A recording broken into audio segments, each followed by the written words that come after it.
Hello there and welcome.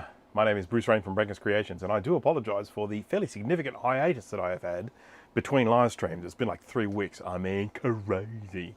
I haven't done much in the way of announcing this, and of course I'm live streaming a lot later than I would normally, and I do apologise for people in the time zones where that I might just be streaming prohibitively late. Is it? Am I correct in saying that the US clocks changed this weekend? I could be wrong, but anyhow. Hello to SadMac356, hello to Mr. Crimstar, hello to Toby Q, and hello to Jay from the House of Moth. How are you going with your less than ideal internet connection that you have at the moment? I hope are you watching me at like about 3 frames a second at the moment?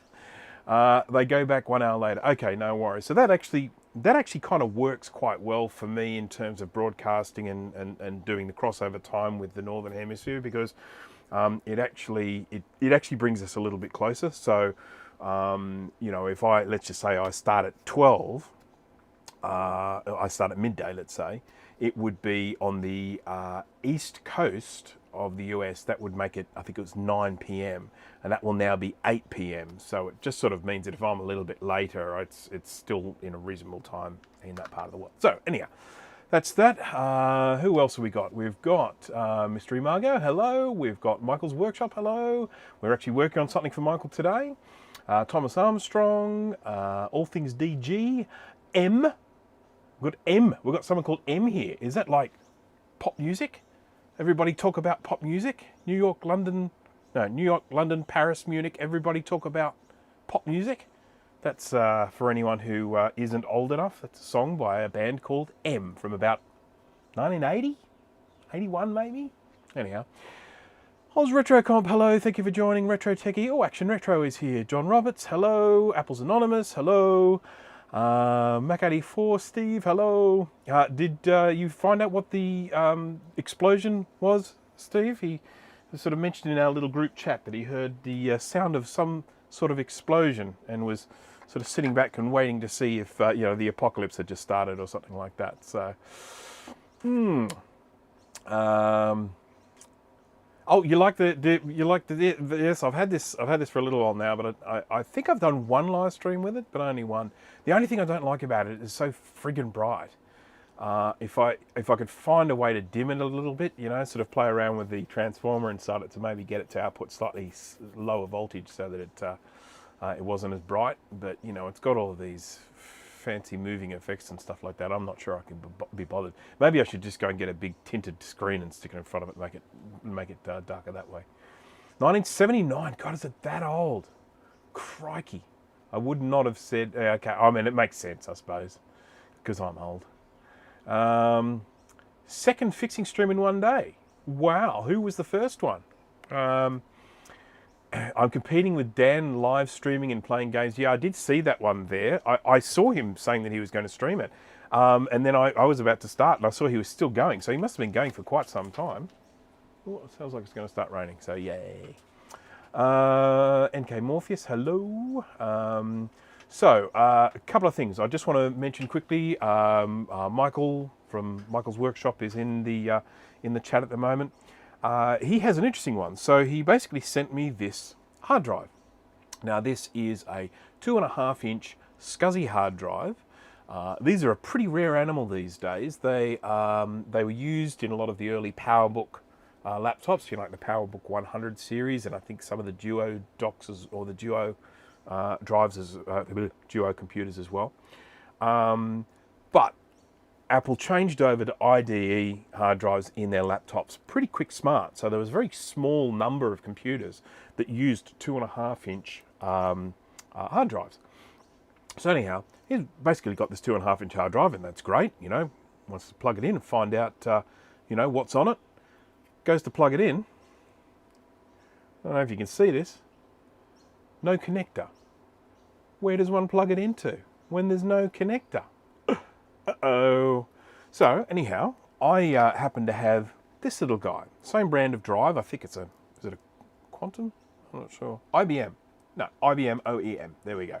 With Apple Computer written on them. So although they've got this slightly different colouring at the top here, as you can see, they are, in particular when you look at it that way, they are very similar. Very similar. So anyhow, I'm offered that, seeing as I have this drive here that I'm not using, that I would just take this connector off this one and connect it to that one, and hopefully maybe get this one up and running and working and all that sort of stuff.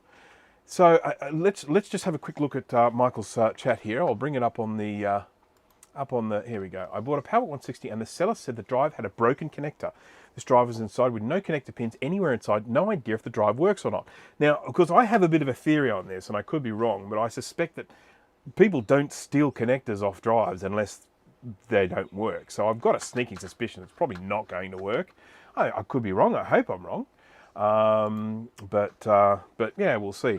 Now, I mean, I could probably, given how similar these are, or they are, oh, I see some differences here. But I was thinking I could probably just swap the controllers over, but yeah, there are enough differences in here that make me think, no, I will not do that. I actually had someone come to me recently with a Seagate drive, I think. This is from it.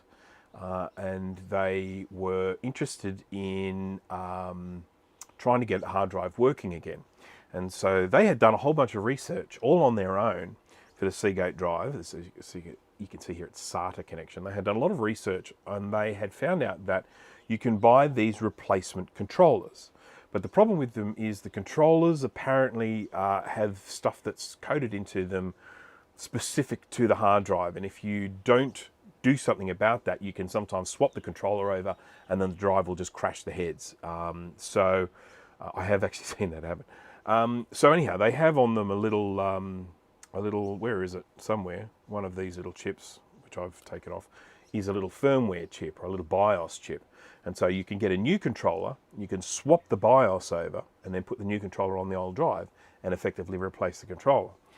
Now that in itself was fine, and I was more than happy to do that. But as soon as I fired up this drive, before I'd even done any work to it, I could hear it go and then it'd go click, click, click, click, and then it would spin down again. Now, I am no hard drive expert, but that does not sound to me like a failed controller. That sounds like failure in the mechanism of the drive. So anyhow, for me, easy job. Swap over the chip, swap over the controller. Happy to do it, and at least eliminate it as the cause. I did that, and of course the drive was exactly the same. And I said to him, look, I'm sorry you've gone down this path, because he did all this research without even speaking to me.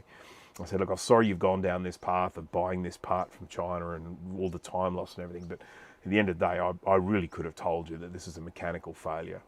And yes, you probably can get it recovered if you go to a proper recovery place, but they usually charge you by the amount of data that you get recovered, and it gets a little bit on the costly side. So anyhow, I don't know how important that data is to them, but another reminder to everyone, backups, have backups. It's very good to have backups.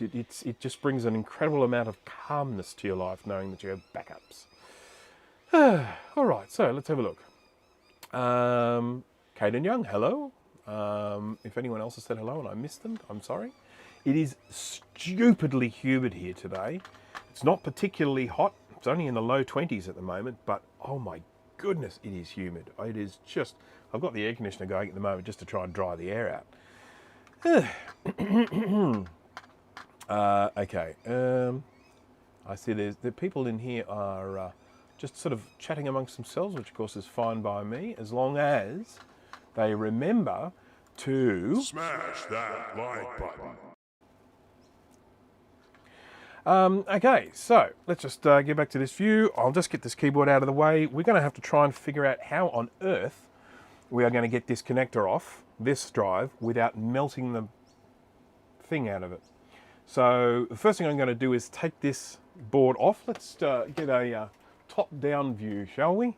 I think this one should be all right. My desk is very messy again. I had a really, really fun time the other day destroying one of my cameras. I have an old Kodak DC265. Anyone who happened to see Steve's recent live stream where he was playing around with infrared, he was using a DC260, which is, very similar to the 265. Now, I bought the Kodak DC265 brand spanking new in, I don't know, would it have been the early 2000s, something like that? Maybe earlier than that, maybe even 90s, I'm not sure. But it was my very first digital camera. and it cost me about 1,500 Australian dollars from memory. It was the duck's guts at the time. I mean, really, when it came to the quality of the picture you got out of that, and of course mechanical zoom and all, optical zoom, it was, I got up until that point. I had always felt like digital cameras were a novelty. Yes, sure, they were very convenient, but you would still keep your film camera for taking your serious shots. You wouldn't be doing digital for that. Then when I started seeing the results, in particular when I started getting the results from my Kodak camera printed out onto little postcard photos, and I was so impressed with the quality, I pretty much just started phasing away from the film camera then and going with digital. And then of course the next camera I got after that was an EOS, the Canon 300D, which of course the Digital Rebel or whatever they call it, which was probably one of the first affordable digital SLR cameras. Quite a thing at the time. There was, there was a time there where just everyone I seemed to know had a Digital Rebel. So, so that was it. But what of course, one of the really amazing things that happened with the digital camera, and this was something that just happened so quickly, was the expectation that when you take a pic, people get to look at it afterwards. So you would go and take a photo of people in the olden days with the normal camera, and you take a photo and they go, okay, that's fine. Then you had digital cameras, you go and take a photo of a group of people, everyone comes up to you afterwards to see how the photo looks on the screen of the camera. And that was that was a kind of a new thing that occurred with digital cameras coming in. And of course anyone who owned an early digital camera will remember the ridiculous delay there was between the point when you pressed the button and when it actually took the shot. You would just be sitting there going, and I have a funny little story to tell about that. I'll start working in a moment, but I must tell you this story. When I had this digital camera, one night I was out, I was at a pub, had a few drinks, I was taking some photos of some friends, and we ran into these complete strangers, a couple of girls, complete strangers, never met them before. And they were interested in the digital camera because we were taking photos and we were looking at the pictures afterwards. And they go, oh, wow, are you able to see the photo straight away? I was like, yeah, we can. So anyhow, they said, oh, take a photo of us. So anyhow, they're standing there and they were posing with my friend, and he was, pretty good looking chap as well. So the two girls and this guy are standing there posing for a photo. It wasn't me taking it, it was someone else. But anyhow, they're posing for the photo. Just as he's about to press the button, one of the girls grabbed the other girl's top and lifted it up, just like that. And then the photo got taken. And oh my goodness, did that cause an issue about, because the girl whose shirt was being lifted up was really upset at her friend for lifting up her shirt. This photo was being taken. And then the next thing you know, the boyfriend turns up and it's like, oh, where's the photo? Where's the photo? It's, crazy. And you know what the irony of it was? Because the person taking the photo had never used a digital camera before, they had taken a photo of the ground anyway. So, okay, that's enough of that story. It is time for us to pull apart this hard drive. For anyone who has missed the very beginning, we are taking this connector off this and we're going to put it onto that. And so the first thing we have to do is get the connector off this. It has plastic on it. We need to find a way of getting it off without melting it. It is held on by a screw and a screw and a screw, and it is a Torx flavoured screw. Let's have a look at my Torx screwdrivers here. These are my, that's Pentalobe, no thank you. This is one of the most commonly used Torx ones because the ink is just about worn down, but let's just see if it's the one we want. Yes, it is. So this is an iFixit kit. A lot of people use iFixit kits, and most of the time when people buy the kit, they buy a handle with a little removable sort of socket that goes in there with the relevant screwdriver piece, whether it's a Torx or whether it's Phillips or flathead or whatever the case may be. I don't like using those, mainly because the little screwy bits fall out all the time, and I hate swapping them over. So I have bought a kit where you actually get whole separate screwdrivers for these things. That's just what I prefer. I've got nothing against anyone who goes out and buys the ones that are just a single handle with all the little sockets for them, but they're not for me. They're not for me. Did I put the wrong one away? I did. I put the wrong one away because I'm an agent. Some kind of crazy agent. Right, so let's undo that. These are done up real tight. I'll tell you what, I would not be wanting to do these without having the proper tool and getting a decent amount of torque behind them. It's funny watching people trying to undo really tight screws without the right equipment and, you know, generally just destroying things in the process. So this is, in here I think there's some little connectors that go up through this board. So I'm going to just have to pry that off gently. Either that or I'm about to break it. Either is possible. I need to put my goggles on for this. Scarlet Swordfish, hello. Welcome, welcome, welcome. Digital cameras will never catch on. Yeah, it's funny, isn't it? You know, Kodak could have ultimately owned the digital camera industry. They were the very first company to produce a digital camera. It actually took photos onto cassette tape, believe it or not. And you know, I think if they had done what Canon did and released the Digital Rebel, because I feel like that was the big change in attitude towards digital cameras, because we had a situation now where you could take digital photos like they were film photos. As I said, the earlier digital cameras, there was always a delay. Let's just say you wanted to take a photo of someone jumping in the air.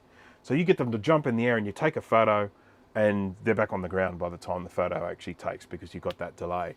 With the digital SLR, and as I say, the Digital Rebel or the 300D, when that came out, you could get someone jumping in the air, you could set the shutter speed, whatever, and you could take a photo of them in midair, and you know, that was, to me, was a real game changer. And I think if whoever was going to be the first company to bring a camera like that out in a particular price range, they were going to be they were going to be the game changer. Max is here. Hello. Looking at an old Quick Take 150 camera earlier. Yeah, you know, I don't have a Quick Take, and I wish I did, because they apparently take terrible photos, but I still think it'd be a fun thing to own. How on earth am I going to get this off? How am I going to get this off without melting? There are a couple of things you can do with these. I could put this in an oven, and I could get this up to, like, you know, high hundreds, you know, 180, whatever, 100, close to 200 degrees C, and just melt the solder. And at that temp, it's probably unlikely to melt this plastic, and then I can just lift it off. I have done that before, because soldering iron's a lot hotter, and there is that danger that I will actually melt the plastic in the process. But I don't know. I can try and heat the board from underneath, but even heating it from underneath, there's still plastic here. Gosh, what am I going to do? Michael, what am I going to do? Help me. I said, yeah, I can do this, no problem. I'll do it. Yeah, for sure. Oh boy, why is this all rocky? What's under here? Something's under here. Oh wow, there is something under my microscope. That's better. That's better. Anyone who has watched my beginner's guide to soldering, part 2, if anyone has seen that one, I just squished the thing I built in that video. Yeah, just squished it then. Never mind. Never mind. Never mind. Oops. Okay. Right, let's jump across to a microscope view and let's have a look at this, and we'll just see what we can do. So the first thing I'm going to do is probably add some solder to this. I want to push away any lead-free solder from this, which has a high melting point, and just try and smother it in leaded solder, because it will make the removal easier. Rojas, Mike Rojas, that's how it's pronounced, isn't it? Rojas, if I'm remembering that correct. Hello, Mike, how are you? Bought a Quick Take 200 new, and it was fantastic first digital camera. That's excellent. Adding a pizza to the oven will help stabilize the temperature and assist the removal. This is, yes, sure. It might get a slight leady flavor about it if we do that. Sam, hello. Hello from Emily and Sam in Birmingham, Alabama, USA. Hello there. My apologies to people who might be watching this from the USA. I know I'm streaming quite a lot later than usual today, and therefore, you know, it might be a little bit difficult for people. They might have to head off early and everything because they need to get their beauty sleep. I know I certainly needed beauty sleep last night. I was ugly. Beautiful now. Okay, let's get some solder. I'm not going to use my expensive stuff for this because I'm just going to wick it away afterwards. There's no point. So I'm just going to be sort of trying to smother this with some new solder. Which, ugh, I'm stuck. Where am I stuck? Huh? Huh? Oh, God. So this is in the wrong place. There we go. There we go. Okay, everybody happy? Yeah. We're all in focus. Got to be in focus, otherwise I'll get strife from people like Jay from the House of Moth. I hope he's still around. Pterodine, hello. Oh, you know what I haven't done? I haven't done a plug for TinkerDifferent. Ladies and gentlemen, this episode of Brankus Creations is brought to you by the world's newest and greatest online community or forum called TinkerDifferent. So, what can you expect from TinkerDifferent? Well, you can expect a group of fun people sharing their thoughts, sharing their projects, sharing their tinkering. We are not talking about Mac-specific stuff. We are talking about all sorts of things. We've even got a spot in there for cars, because for some reason it seems that most of these people that do this vintage stuff seem to have nice cars as well. We have stuff on IBMs. We have stuff on Sun workstations. We have stuff on Amigas. We have what else? But basically a place for you to go in and chat with like-minded folks, talk about all this vintage stuff. So there is actually a link in the description to TinkerDifferent. If you have not signed up, please do so. It is a fun place to be. And I can say that from experience because I have been spending a lot of time on it lately, and I am just seeing some of the coolest stuff. Actually, to the point that that is something that has been occupying a lot of my time lately. It's one of the reasons why I haven't been live streaming. I've been working very closely with the team there, and we have been making it better and adding things and improving things and all that sort of stuff. So, yeah, jump on, have a look, hang out, share your stuff, learn stuff. It's fun. It's good fun. That's on there. If you don't mind me using it as a blog, no, not at all. So we're planning to. There are ways that I think you can do posts that are more like a wiki than a forum. And so we just got to go and work those things out. So one of the biggest time-consuming things for us on that group at the moment is that we aren't just making a forum. We are creating a board, a group of people to run it. And that's obviously moderators, that is, administrators, that's, staff, thinkers, people who can communicate things, people who can, basically run it. So it's like we're setting up a business, essentially. And that has just been gobbling up quite a lot of time, because we just need to make sure that something like this is run in a way that is sustainable, is diplomatic. We don't want to end up in a situation of, it being run like a dictatorship. We want to make sure that everything is done diplomatically. We want to make sure that no one person has the opportunity to go in and, to make it their own. This is always going to be run by a committee. That's our intention. That's just how this has to be done. Right, now, okay. So I'm basically feeling at this stage that I'm going to just have to have a crack at this with a hot air station and hope for the best that we do minimal amount of plastic melting. Now, the downside is it might end up looking a little bit funky. The good side is that it will still work. I'm not going to do any damage here that will make it so that this drive won't work. But I'm just going to apply some Captain tape. Captain tape.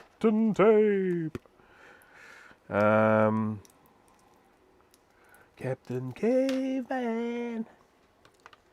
Anyone like the old Hanna-Barbera cartoons?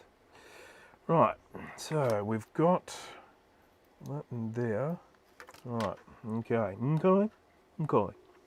So I've got what I might end up doing is just clamping this board to the table. I do this sometimes, so that I can get a bit of force behind me to lift the thing up.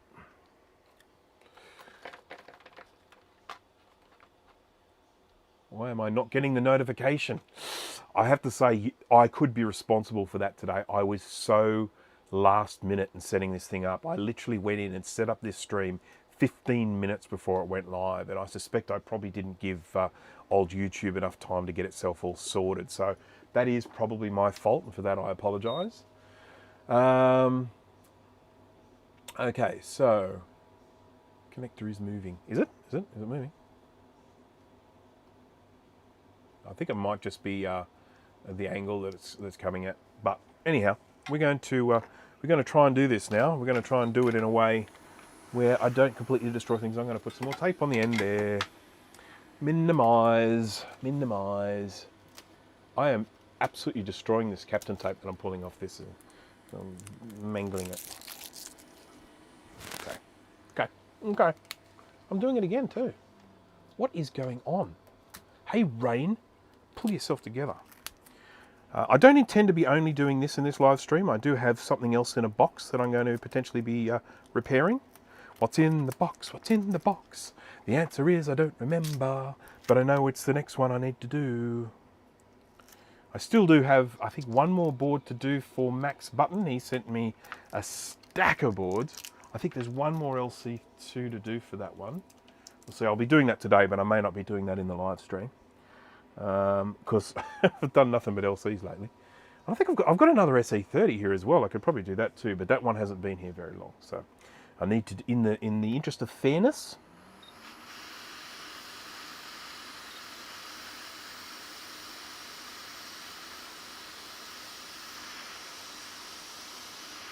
Yeah, it's definitely melting, which is not ideal. I wonder, I'm thinking out aloud. It's a classic. It probably is a classic. I'm guessing that what's in the box is a classic.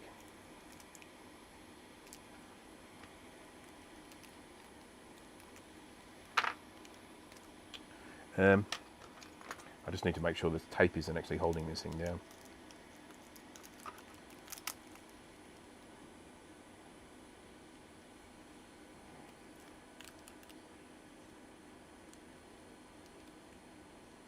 Okay, this is quite good. All right, yeah, I like that. Okay.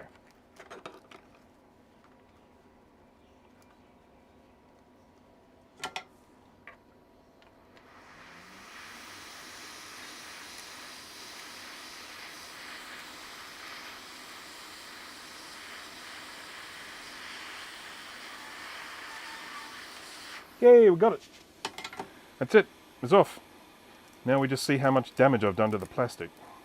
I mean, it smells, so I know I've done some. Okay. There we go. And let's have a look-see here. When you get this back, Michael, and you have a look at the melting, you can at least say you were there. You were there. I was there for the melting.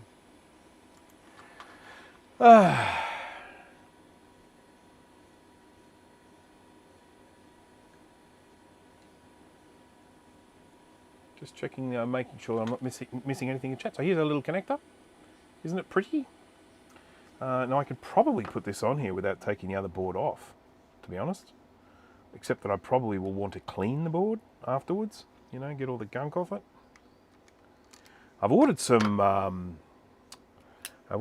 little squeeze bottle-y things for putting flux cleaner in, like this, because I've got this bottle of flux cleaner, flux remover for PC boards, made by NG Chemicals, which is quite nice. It really does remove flux incredibly well. But I've got a little squeeze bottle on order so that I can put that in a bottle and then just squirt it onto where I want it.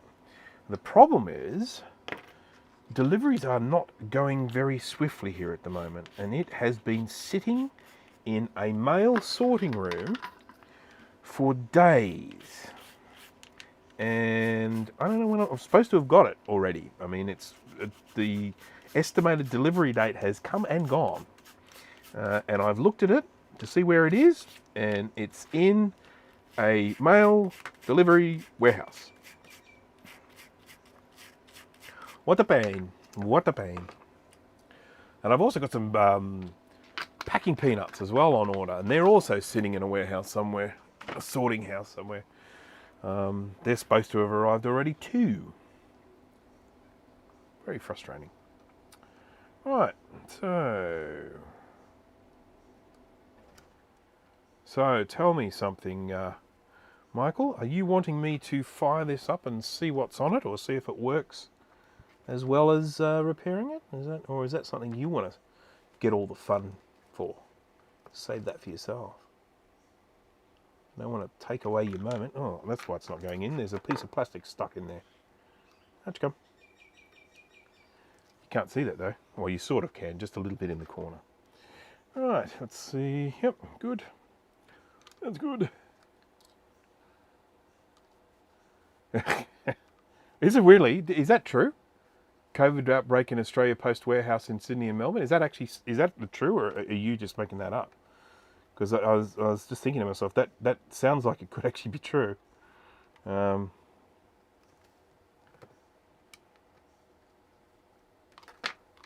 just going to get rid of any excess solder on this from the where we're putting it. So it's been torn off. Look at that. I mean, that didn't come off. That didn't come off with love. That came off with fury.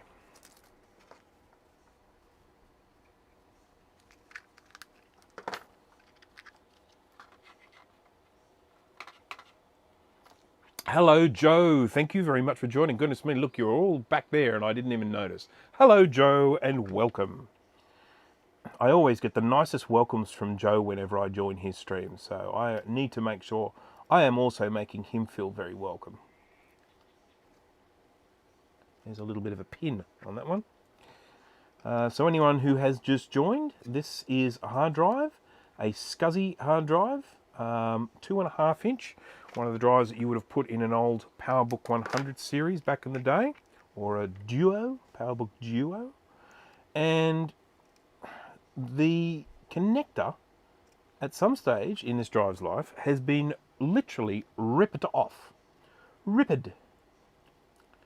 And so I am getting bits of plastic all over it. Let's wait till that dries and then I can remove it. Plastic is a lot easier to remove once it's dried.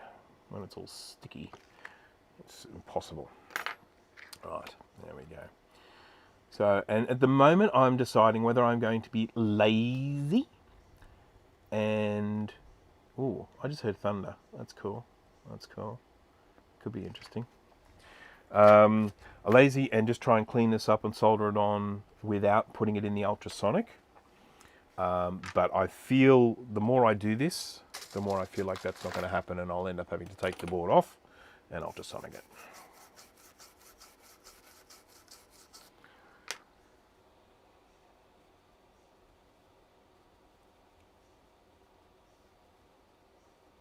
Oh, Mike's here. Hello, Mike. I didn't think to say hello to you. Hello, Mike. Very sorry about your kitty. Very sad news. Sorry about that. Mike lost one of his kitty cats. And that's not what anyone wants.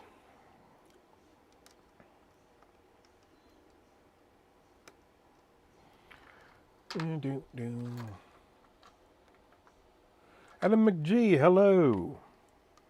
It's good to be a nerd. We all know that. We've seen the movie Revenge of the Nerds, and see, they came out in top in that movie. So yeah, the nerd got the girl. They took care of the bullies. Good to be a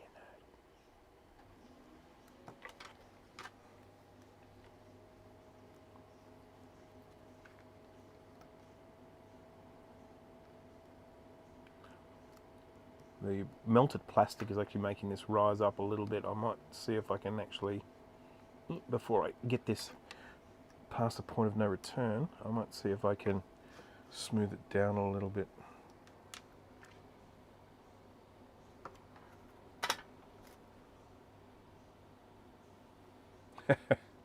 What board is this? This is this is actually a hard drive, a 2.5 inch. We're all right there. A 2.5 inch SCSI hard drive, and I am in the process of putting a new connector on it. This one belongs to Michael from Michael's workshop, and yes, as I say, I'm in the process of putting a new connector on it. Well, it's not a new one, it's one that I've ripped off another hard drive, so that we can maybe see if this drive works and if it has any data on it, what goodies there are in there. Let's hope it's not like that one I grabbed recently where I got the drive working and then found out that it was locked. What a pain that was. I mean, people have got the right to protect their data, but when it's something that's that old and you're hoping you might find some missing driver from an accelerator that no one's been able to find, you know, you're always hoping you'll find something like that. I'm about to douse this in flux, so I think this is going to have to go into the ultrasonic cleaner. I was just avoiding the inevitable.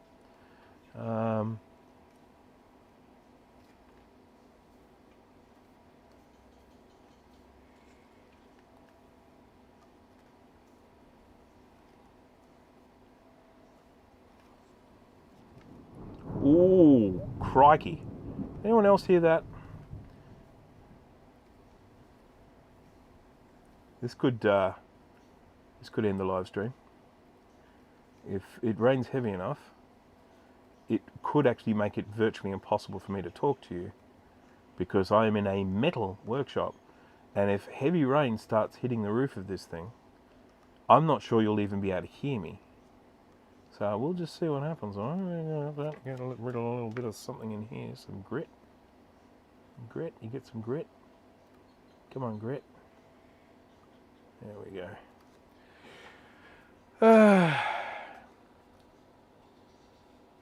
Did sound like thunder. It is thunder. I'm going to have a look at the rain radar in a second just to see what... Oh, here comes some rain. Just heard a droplet. Drop. Drop. Chop. Chop, chop.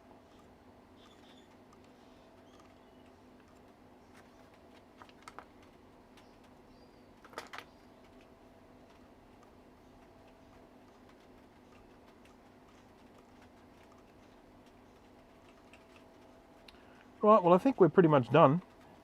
That's in. Oh God, look, I'm just going to have a look at the rain radar. I just need to know what's coming my way. Oh,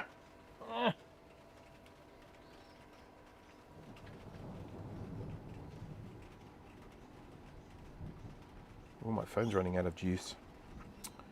Rain radar. Oh crap. Oh crap.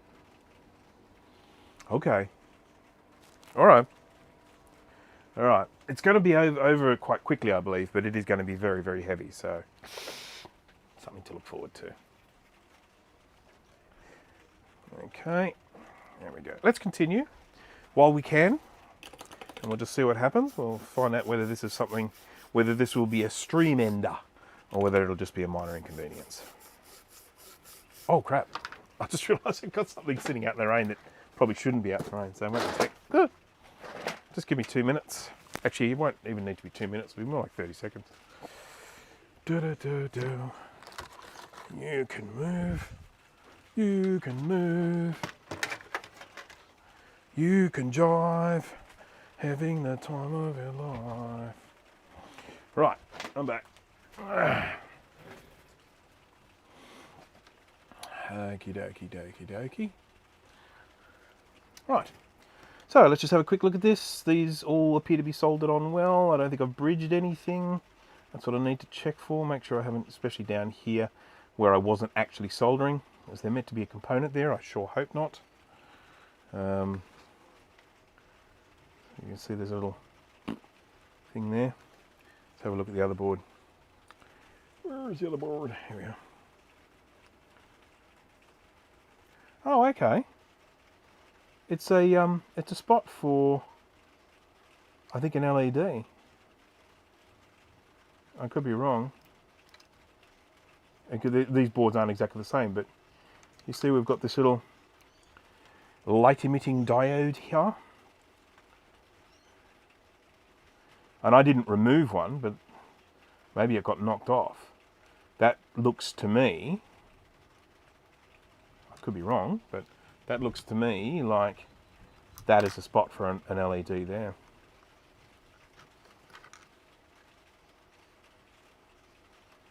Yeah, it should work without it, but you know. I could probably stick one on there. I've got a couple of spare LEDs around. I hope they're the same sort. Anyhow, that's done. So, if I test this, I'm going to have to go get wet.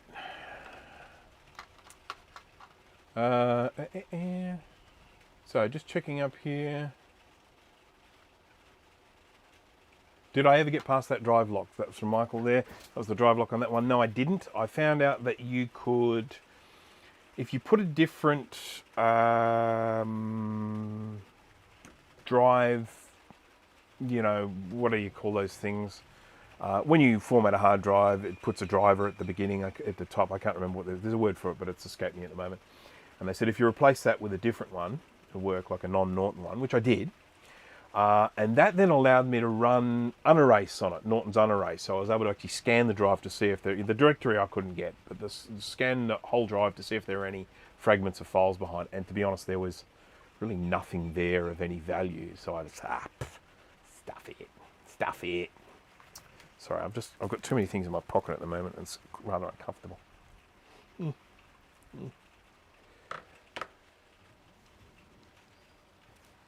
Okay. I'm just moving my microphone. Put it in a more comfortable position on my body. If I can, if I wasn't so fat, it would be a lot easier for me to put this on. There we go. Okay, we're locked in.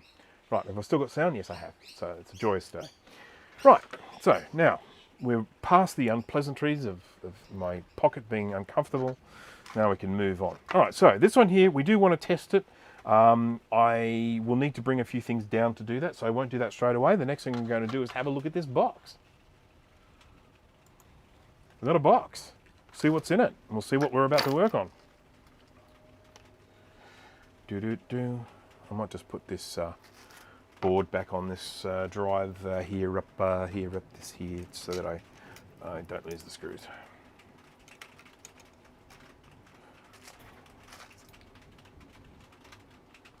Oops, just realised that I scrolled up. And can you put a hard drive into an ultrasonic cleaner? I wouldn't. I definitely wouldn't. And the main reason why I would not is because they have little air holes in them a lot of the time. So if you were to drop them in there, the water would pour into the part where the platter is. But I can take the controller off and I can drop that in on its own. Yeah, I would think that putting a hard drive into an ultrasonic cleaner would end its life for good. Here comes the rain. Here comes the rain. Again, falling on my head like a memory.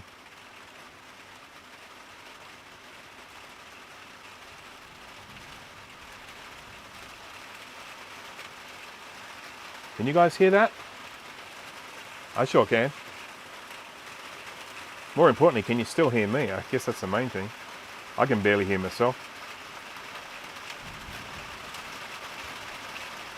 Now, I'll just warn you, if we do have a blackout, you know, with this lightning storm and thunder and everything, if we lose power,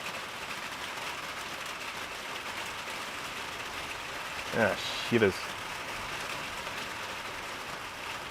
Anyone know sign language?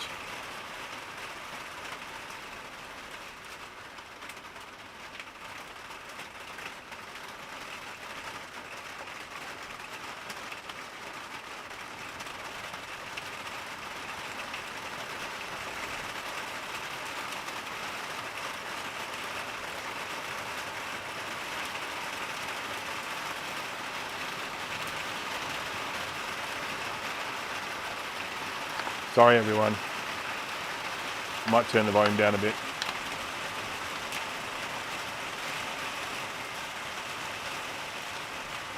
Oh, you can hear us fine? Good, okay. Okay, all right, okay. So, let's just persevere with this for the moment.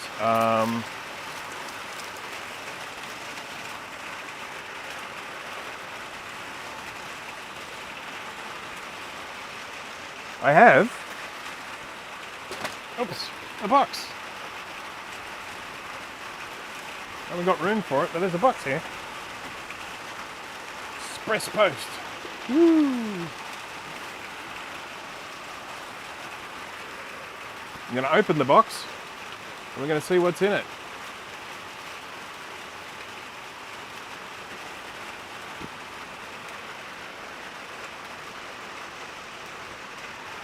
This comes to me from Alex, a guy called Alex, and he will be one of the people that I had discussions with about recapping something. No offense, Alex, but I cannot remember what it was that a discussion was about. But I am about to find out.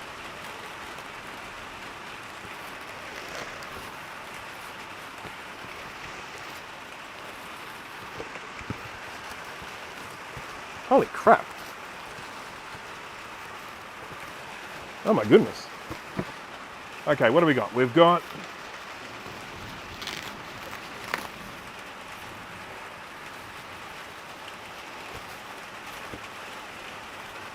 that's a bit grubby. What we have here is a classic, color classic. And let's see if I can just change camera views here for a minute. Now, I don't know if you guys can see this staining going on around here, which is indicative of very, very leaky caps. You can see that line along here, where you've got the dust here, and here you've got that stuff that's all gunked into it. So, as I say, it is a it is a color classic. It has two 30-pin RAM slots and one VRAM slot, I think. That's what it is. And it is a 16 megahertz 68030, which is the color classic speed. So that's all nice and pretty. And there's some great big glob of something on here. Great big glob of solder or something. That's weird. Oh, okay. Someone's adapted this so that it takes a square battery rather than the original half AA across here. So they've put this little connector on there for a square battery. The little rayon thing one. You know the one? Mr. McIntosh is here. Hello. And oh, by the way, I haven't said hello to Mr. Fahrenheit. Hello, Mr. Fahrenheit. So yeah, so this one here is yeah, this is a really interesting one. I don't know why it's the case. And there's a great big diode being stuck on here as well across this chip. I think it's the ADB chip. I could be wrong, but I think that might be. Oh yeah, whatever it is. So there's weirdness on this. This is someone has like kind of customized this in some way. Odd, very odd. Anyhow, here it is. Does anyone know if Apple started doing the Color Classic with square batteries after a while? Yeah, maybe. Rayovac, that's it. I can never remember Rayovac, but thank you. I don't need to remember it because everyone here remembers. Same as like ESR, you know, specific, eclectic, equivalent series resistance. I remember. Yeah, see, I don't need to remember that stuff because everyone here remembers it for me, so that's great. Okay, so anyhow, Color Classic board. No worries, that's good. I'm going to log that in. We'll work out what I'm actually going to... I will recap one of these in this stream. I just haven't figured out which one yet. So there's the first guy. Then what else have we got in here? We've got... same connector. So it's going to be another Color Classic, LC520, LC550, LC575, Color Classic 2, could be one of those. Oh, now this one's different. It's different. See, it's different. So this here is an LC575, and whoa, I think someone's had a go at cleaning this with something that probably shouldn't have been used for cleaning it. So I can see a whole bunch of green corrosion going on here. So we can see that familiar square grey 68040 CPU. If I read the little letters on it, it's telling me 68LC040 RC33B. So this is a 33 megahertz 68LC030. Now, if you're 040, sorry, if you're wondering what the LC stands for, well, it's kind of, I guess it's the low cost thing there, but the main difference between a full CPU and an LC CPU is this one doesn't have an integrated floating point unit or math coprocessor. If you don't have the LC letters there, it's a full-blown one, and they have math coprocessors in them. So this one here needs to get cleaned ASAP, because whatever is on the board here is doing damage, and it's not capacitor goo. Something's been spilt on it, I think. But anyhow, LC575. So there, this is the, everyone loves the old LC575 because they can put it in a Color Classic and make it a Mystic. I know someone who's going to be doing that. Is that person here in the chat going to sing out and say, yeah, I'm doing that?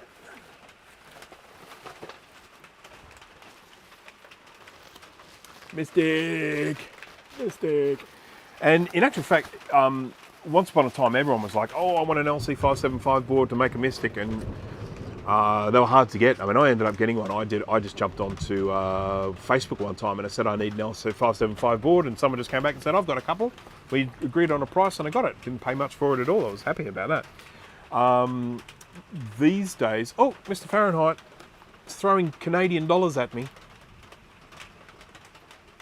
Hey. Love the ASMR Rain of Thunder. Yes. Well, it's a little bit better. I mean, I think this is about as heavy it's going to get, so I think we should be all right.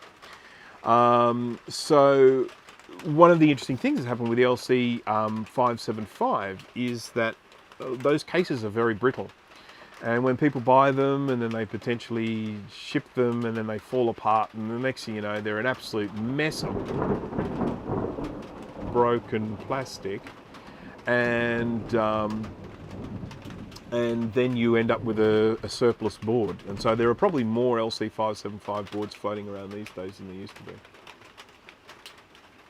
So the light's dimmed a little bit there, which is always a little bit worrying. All right, what else we got in the box? Don't we love the boxes? Little explorations. I like the way this guy's giving me anti-static baggies here with the seal still on there. Isn't that cool? I'm going to keep those and send him back some cheap stuff. No, I'm only joking, of course. Oh, listen to that thunder. Wowzers. Come on.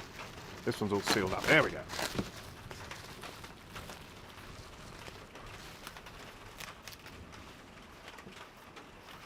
Why do I own Mr. F for a few bucks? What's happened?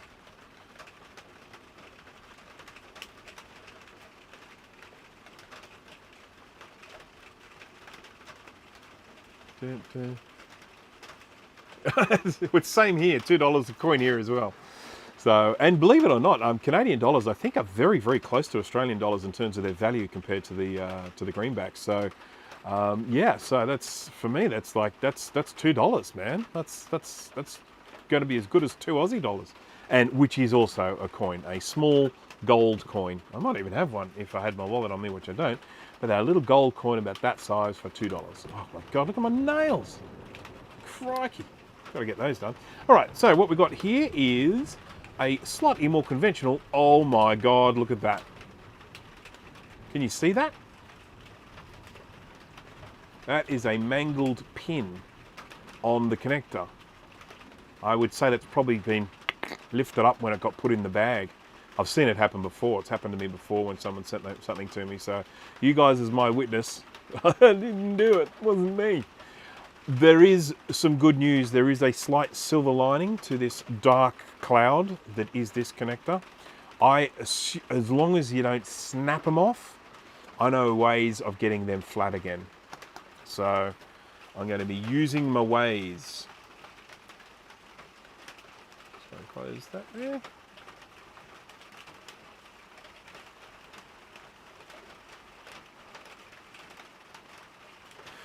Okay.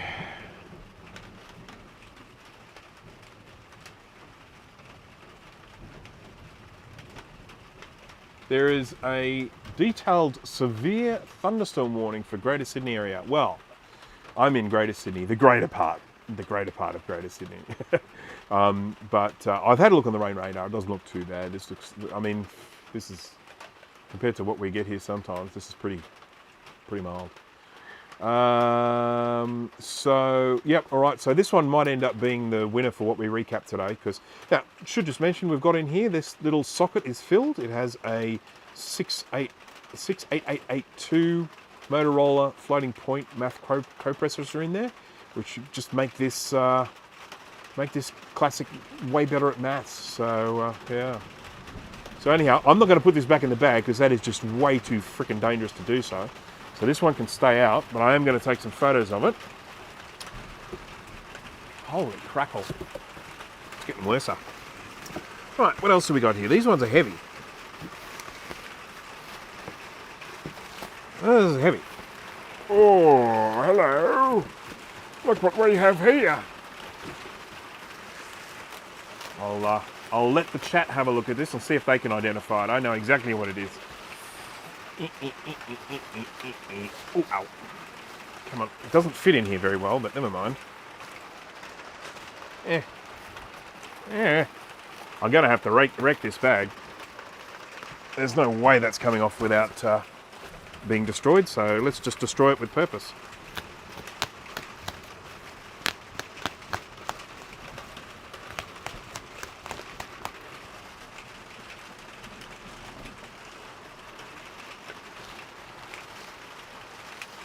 All right, anyone know what that is?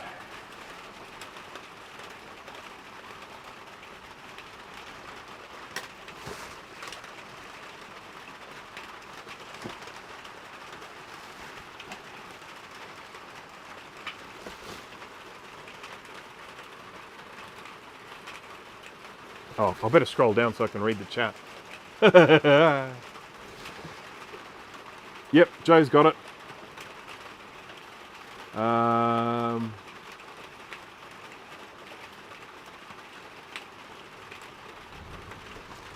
So yes, this is basically a Color Classic analog board.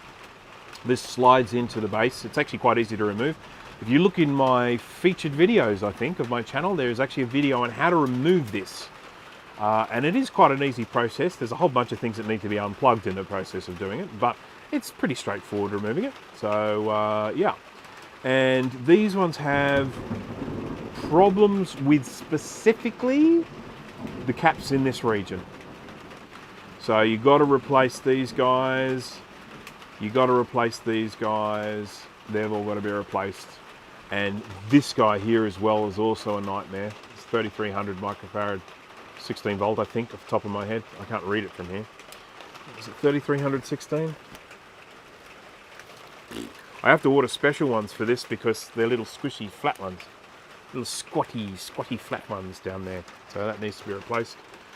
Yeah, so that's another one. These are, I've done a few of these. They're not a nightmare. They're not a particularly, they're not a well, well, I shouldn't say they're not well made. What I should say is they are an underpowered power supply in these. They really should have put a better power supply onto this board for the Color Classic. And one of the indicators of that is you get a lot of scorching around here. A lot of these resistors getting really hot. I don't know if you can see the brown, but I can see it here. All around here, it just gets mega hot. So my general suggestion with anyone with a Color Classic, you'll probably shorten its life if you leave it on for extended periods of time. This is a computer that I would recommend you keep it switched off when you're not using it. Don't just keep it running in the background, because otherwise your power supply is going to die. Right, I'm going to pop that back in the box because I'm not going to look at that today. But I do believe there's a second one in here. It has the same feel about it. quick shout out to JDW if he is watching or if he watches this at a later date. He did a video recently on fridge magnet. Come on, get out. He did a video recently on, I think, all of these adjustments here on the back of this board. So if you're wondering what all of these little adjustments do in terms of the adjusting the color and the screen and all and that, check out JDW's James Wages video on that one. I can tell you one thing for sure, I certainly won't do a video like that because that's too boring for me. Someone else volunteers to do a video like that, I'm like, yeah, you got it. Right, breaking the bag again. Yep, this is another one. It's another Color Classic analog board, no big deal. Oh crap. Something just fell off it.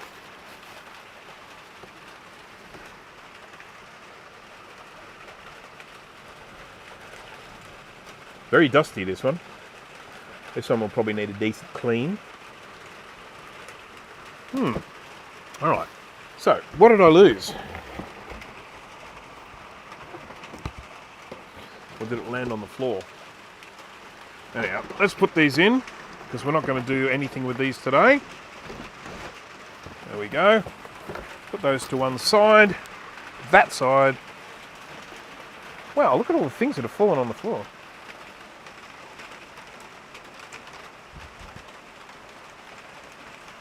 I've got lots of batteries and things on the floor. Anyhow, I'll have a hunt, see if anything's missing from that board, but something definitely fell out. Something. Yeah, not to worry. Alright, so first thing I'm going to have to do is I'm going to have to log some of this stuff in to my system, because it's very important that I log this in and take photos and have it all recorded, because in the future, when I have all these boards around, I need to make sure I've got record of it all. Hello, horse.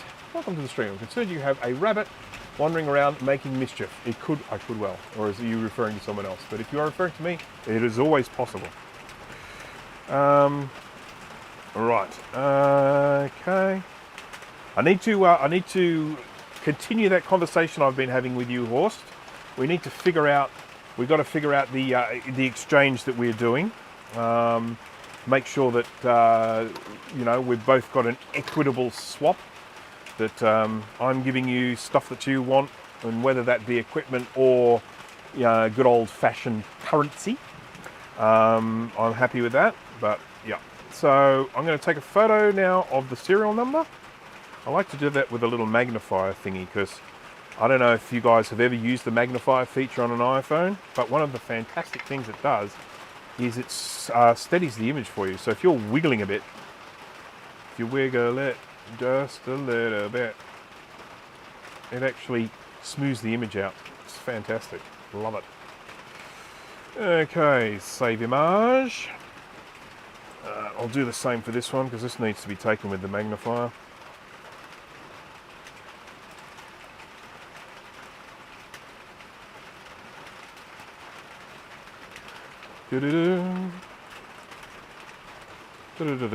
Okay, so I've taken a photo of our little custom bendy pins here. I need to be super careful with these, because yes, I can get them flat again, but if they break, we're in a world of hurt. I do have a spare connector that I can put on in place, but the spare connector is attached to a board, and that would involve me removing this one and removing the other one, and that is not something I want to do.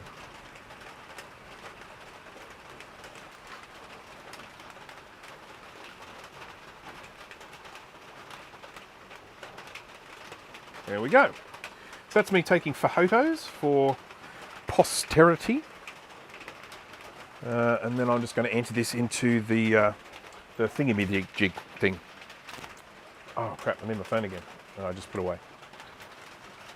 Dave's here. Hello, Dave. Can I replace the 4.7 microfarad electrolytic with a tantalum? I would think so. We're on what? Atari 2600. Oh, Okay, yeah, okay. Yes, not yeah. Okay, you definitely will need to speak to the Atari experts about that because sometimes with certain devices, you can swap those over and you get different ESR, and that can cause problems. Just do keep in mind, everyone, TinkerDifferent.com. There's a link to it in the description. If you want information about specific computers, it is a forum open to all computer types. Log in there, create an account on there, drop into the Atari section, drop your question there, and yeah, join the party, the TinkerDifferent party. Look at this, Michael's answering, so that's awesome. JJ Brubaker is here. Hello, hello.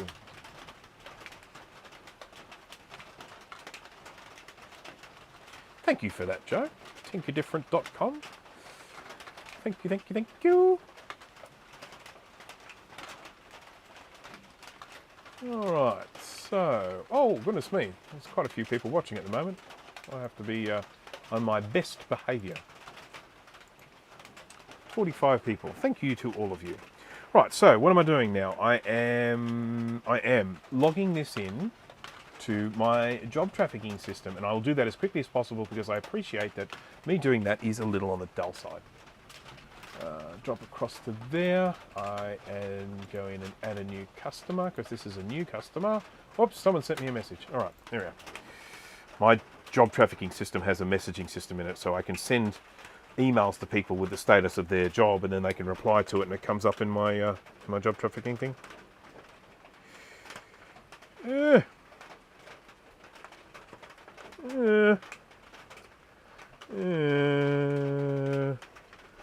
I'm getting so easily distracted at the moment. I just had a Facebook request from sort of a very attractive woman, but I don't think she's real. So, okay, here we go.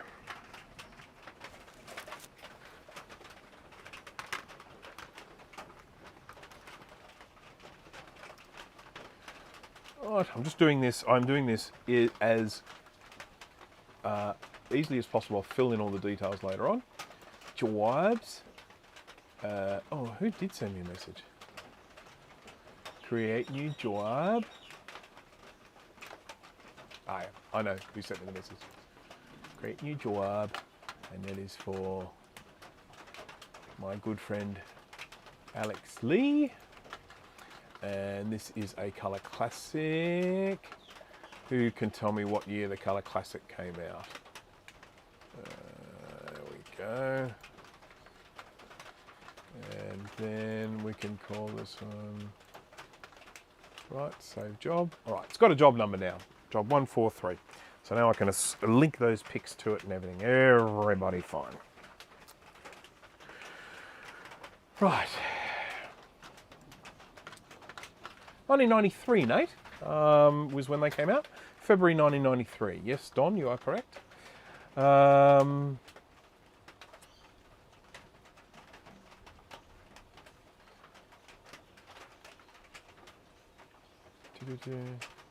You should tell her to join TinkerDifferent. Yes, I probably should.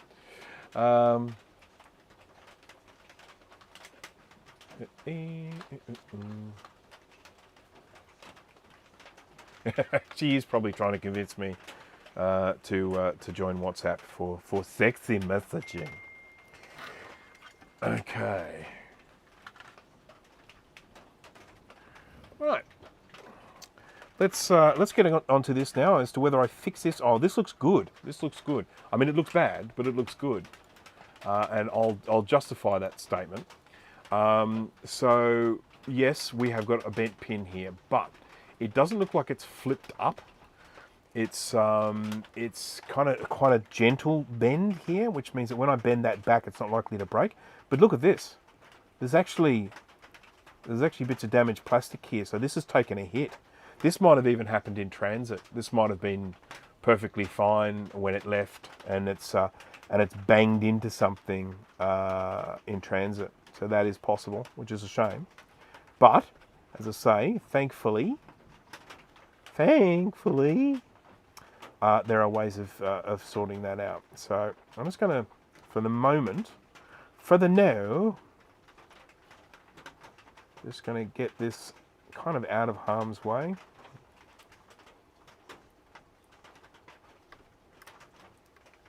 It's really mangled, isn't it? Really mangled. Sorry the image is so dark. It is the camera doing its auto compensation. And because everything is white here, it's making everything dark. So if I was to zoom up here, you'll see it should all get brighter. Yeah, see, it gets brighter when I see all this dark stuff. And then when I go to the light stuff, it all gets dark again. So just going to do that. So anyhow, the first thing I do when I'm trying to get these pins back into shape is, first of all, I need to get them straight. They can't be all twisty-turny like that. So I need, let's try these tweezers here. I need to kind of get these sort of not twisty-turny. Oh, I just remembered I'm going out for Mexican for dinner tonight. Oh, yum, yum, yum, yum, yum. Yum, yum, yum, yum, yum. I love Mexican food.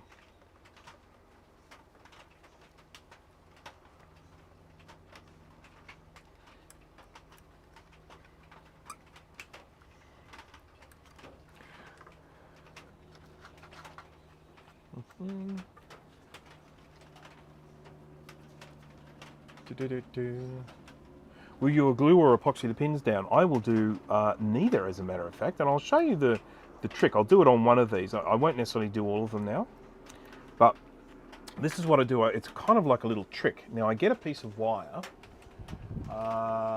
What thickness? It won't need to be very thick. Maybe, let's have a look. Let's have a look what size wire we're going to use. How about this size? This one might do. Hopefully it's not too thick. Wire doesn't want to be too thick. And there we go. Here's a bit of wire. See that wire? Yay. Right. Now, what I'll do is I will do this one here first. All right. I get this wire and I run it up here. Right up there like that.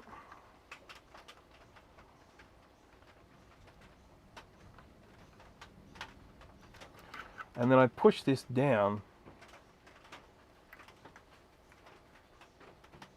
So we're creating a little lump there, you see that? I'll push it down here like that until I can get that as flush down as I can. Like that. And then I whip that away. And yes, I know what you're going to say, there's a lump here. Yes, there is a lump there. But this is the important part. Where the connector goes into the machine, this is flat. So it's going to slide in there, and then once it gets up to here, it's going to be held in by the connector itself. So yeah, we'll do it again just in case anyone missed it. I said I wasn't going to do it, but I am doing it. So wire goes up, right up the end here, as far as we can. Bend this down. Push, push, push. This one could be a little bit more difficult because he's bent up from such a long way up, but we'll see how we go. Bendy, bendy, and then pull the wire out, and he's sitting flush. We can probably do a little bit more work on that one, try and get that a little bit neater, but it's looking pretty good. That one's still floaty a bit. We'll need to come back to that one. Push the wire up for this one. Up, up, up, up, up, up, up, up, up, up, up, up. Bend it down. Bend it down. And then whoop, out she comes. So that is pretty much it. Where, as I say, we are going to need to do a little bit more work on this one, twisting him around and stuff. But the main thing is with this, these are sitting flush now. When we push these into the machine, they're not going to lift up. Let's look at this from a slightly different angle, because then you can see what I'm referring to. See? Can you see that? Oh, you're not. Yeah, okay. You can see how they're sitting, apart from one, of course, the one that needs a bit more work. but they're sitting flush like that. So when it makes contact with the actual connector, this is the male end, when it connects the female end, as they actually go into the connector is going to hold them down. So yeah, so anyhow, that's how that works. That's how I do that, and we're looking pretty good there, I think. So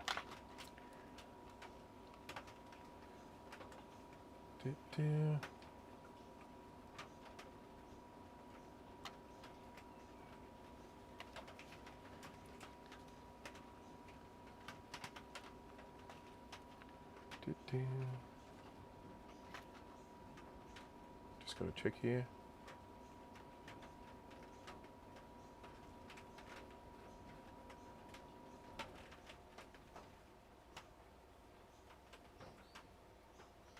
Yeah, look, we're looking through Venetian blind. That's funny. So I just realised I missed a whole stack of chat. So Mr. D. Rain's come down to it. Do you ever go out for American dinner? And if so, what is it? Something weird like pizza, where the yeah, well, so yeah, I mean, sure. I mean, we have obviously a lot of places that do hamburgers, but I'm not likely to go out for an American dinner. We're just likely to go out to a place like a pub that does American food, like hamburgers and pizza. So obviously hamburgers and pizza are a pretty major staple of the diet here as well. Yeah. But I mean, there are specific burger places here. But you know, I mean, that's not like going out for dinner. This is like a restaurant where I can actually drink wine and stuff like that, you know. The Mexican place, that is. Mexican. It's the tastiest Mexican I've ever had in this country. Yeah, rather looking forward to it. Rather.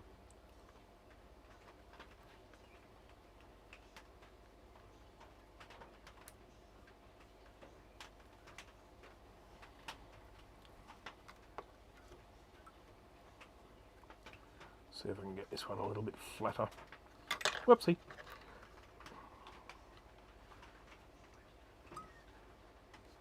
Other thing you can do with these, if you're having trouble, is you can always bend this little flat part down a little bit, so that you're more likely to make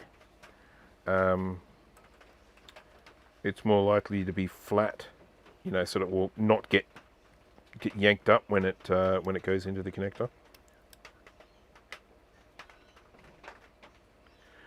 All right, let's see if we can have another crack at this and get it lying flush. It's still wonky. It's still twisted, and that I don't like that. All right, let's get that up there.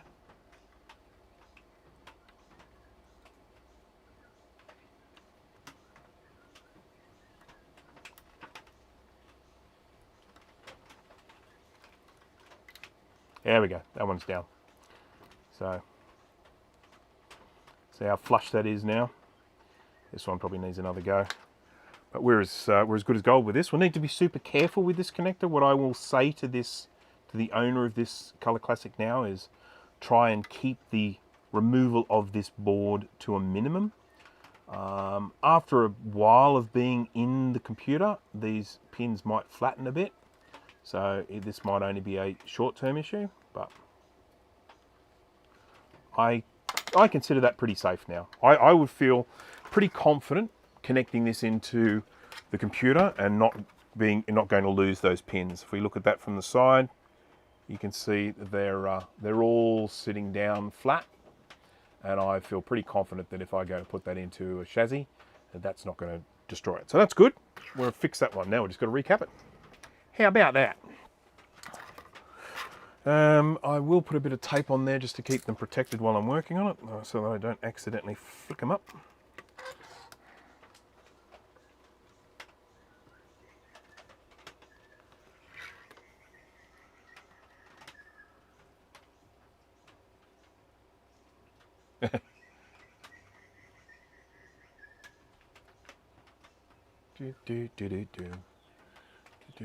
Oh my goodness, look at all this chat. Far out. I'm missing so much stuff. How we doing? How you doing, Jay? How's things going with you at the moment? It sounds to me like your life is difficult at the moment. Certainly based on some of the stuff you've been saying. Sounds like Jay's been working extremely hard. Something I'm not very good at. Actually, that's not true. I do work very hard, just not necessarily physical work. Jay, king of the beige Max. Really looking forward to Jay actually selling one of those beige Max, getting it up on eBay and seeing what it fetches. Because we're all curious. You know, ever since Jay got those computers, we've all been offering our opinions on how much he might get for them. And I want to know. I want to know definitively.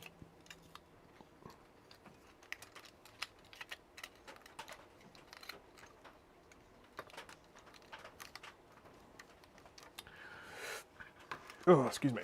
So when I lift off these capacitors here, I'm generally trying to not damage the serial number.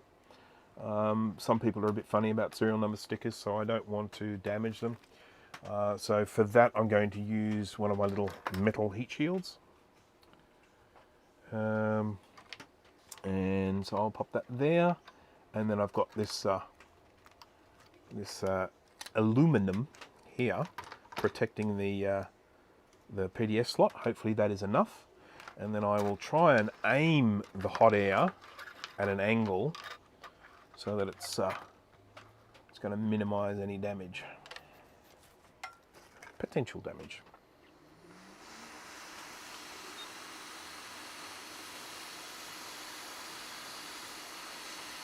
First time fired up the hot air station in this live stream. This is a quick 861DW hot air station, in case anyone is wondering. Ooh, we've got a popper.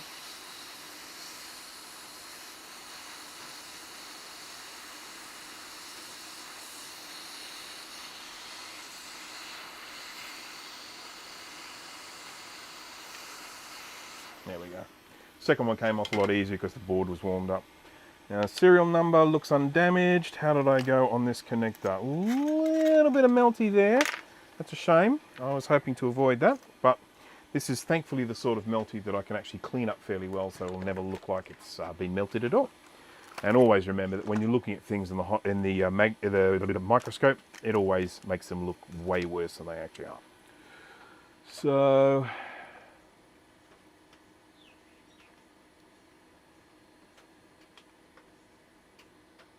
I'll put that around the right way.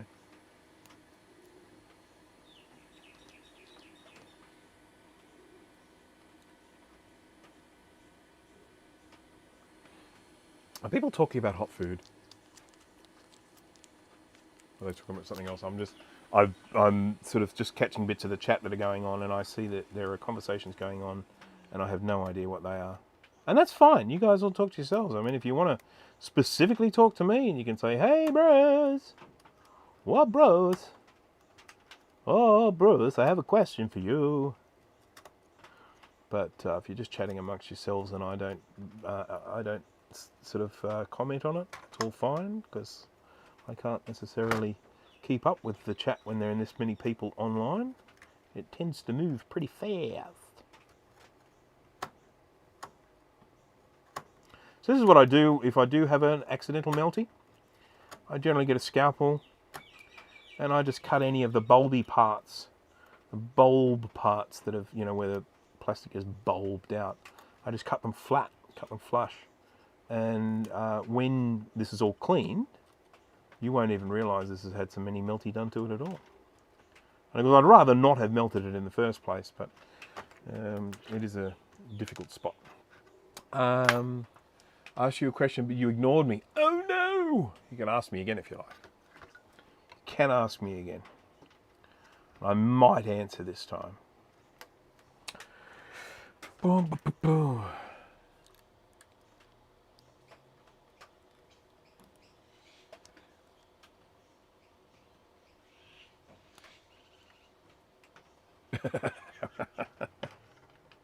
Cheesesteaks are a funny old thing. We don't really have cheesesteaks here, do we? To the other Australian people here, there's probably 1 or 2 places where you can get cheesesteak, but it's not really a kind of a thing here. The old cheesesteak. I need to say thank you to William. Thank you, thank you, thank you, thank you. Found me from Mac 84. Wow, how about that? Thank you, Mac 84. Who's Mac 84? Don't know him. Ha! I joke. I jest. I jest.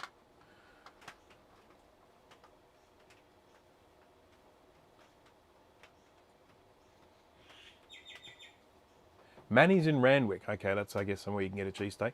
You can get cheesesteak. There's this place on the way to the Blue Mountains. I can't remember where it is. It's in one of the, you know, so if you're a Sydney sider and you're travelling up to the Blue Mountains, it's one of the places on the way up there. On the left-hand side, there's a place that does cheesesteak. And I have had some there before, but I struggle eating that stuff when, with my beard and moustache. I end up just getting cheese all over my beard and moustache. And that drives me a bit bonkers. Right, I just need a little bit more heat shielding here. Point shield. Getting rid of the caps that are floating around the sound chip here. One of the reasons why sound problems are usually the main first indicator of caps needing to be replaced. These ones here are bulging a little bit, and I suspect they're going to pop.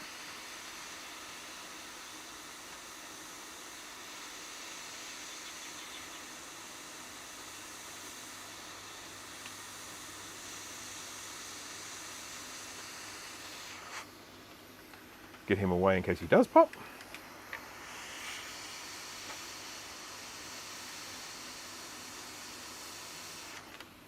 Don't pop. I mean, even though they're very well protected here with the microscope, it still does scare the bejesus out of you when they pop. Okay.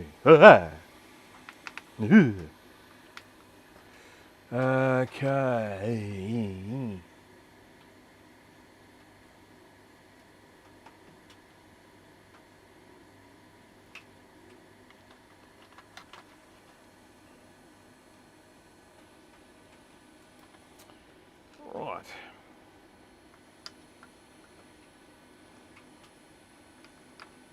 I have to admit, the one thing that I do find really bizarre about cheese in America is the colour.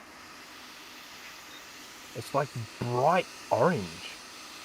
Kind of freaks me out a bit.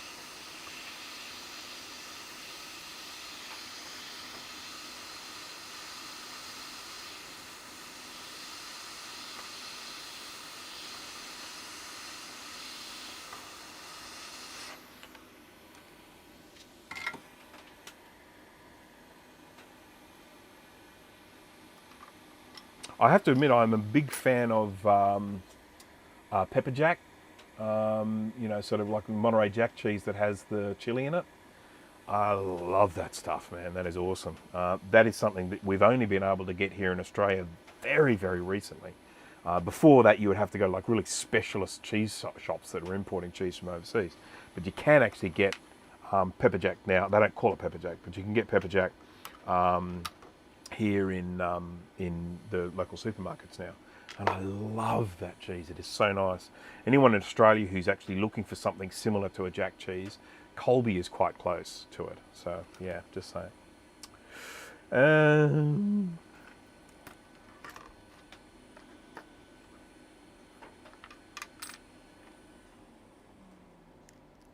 Colby is readily available here.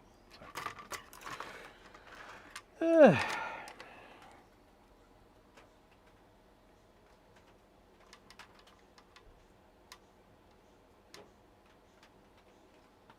Yeah, I accept that the American cheddar is a mix of cheeses. I'm just curious about what part of it that gets mixed in makes it that bright orange colour. I assume some form of food colouring.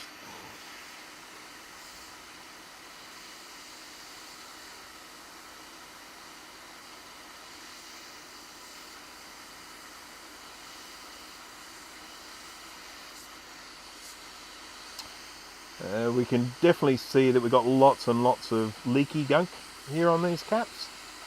You just tell it as we're removing them. We've got all this Gunge.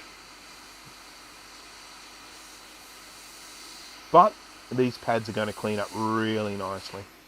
It's not going to be like some of those SE30s I have to work on. Little note to anyone who has an SE30 if it has not been recapped, and I'll include this. I'll branch out to include a Macintosh 2, 2X, 2CX, 2CI. All of the computers of around that vintage. If you have not recapped it yet and the computer is still working, you can go, oh, I don't need to recap, the computer's still working. Guess again, folks, get it recapped if you haven't done it. Get it done. It is only going to get worse. The number of computers I get sent to me now of that vintage that require way, way more work than just recapping because they've been left too long. So save yourself the dollars and get them recapped sooner rather than later. Otherwise, you'll be sending them to someone like me, and I will be having to repair traces. I'll be having to clean corrosion. I'll be having to put UV mask on. I'll be ending up having to spend a huge amount of time getting your thing back into, getting it restored for use. And that's going to cost you a lot more than a basic recap. So just, don't let your computer fool you if it's working. It doesn't necessarily mean it doesn't need recapping. Fool me once. You won't fool me again.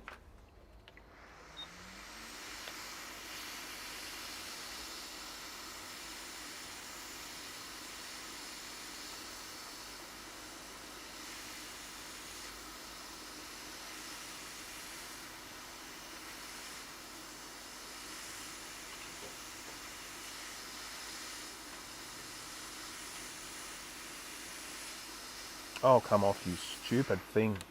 Stupid! Stupid!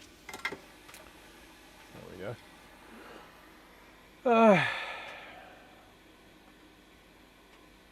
Looking at my 3 2CI boards nervously. Yeah, I know it sounds awful. It sounds like I'm being mean. I'm being mean to Mac 2 owners, but I'm just saying it's a fact of life. And I know it because of what I get sent. I just know it based on, people they send me, they send me stuff, and and I just find all this terrible corrosion on the traces. So, or tracks, as some people say. Oh my goodness, Joe! Look at the size of that super chat, and that's US dollars as well. Wow! I can go out and buy myself a bottle of French champagne for that. Champagne. I love champagne. I don't know why. It doesn't seem like the sort of thing that guys are supposed to like, but I bloody love champagne. Then again, I am Australian, and it is alcohol, so.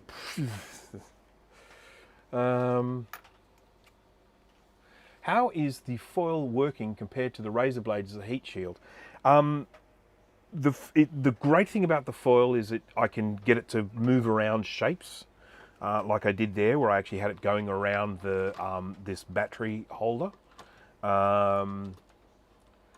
Like there, I can get it to wrap around that when the straight razor is a little bit difficult to position. It is quite good, but the thing I have to be super careful with is because it is like an adhesive stuff and it sticks onto things, it's very good at transferring the heat from one side of the aluminium to the other.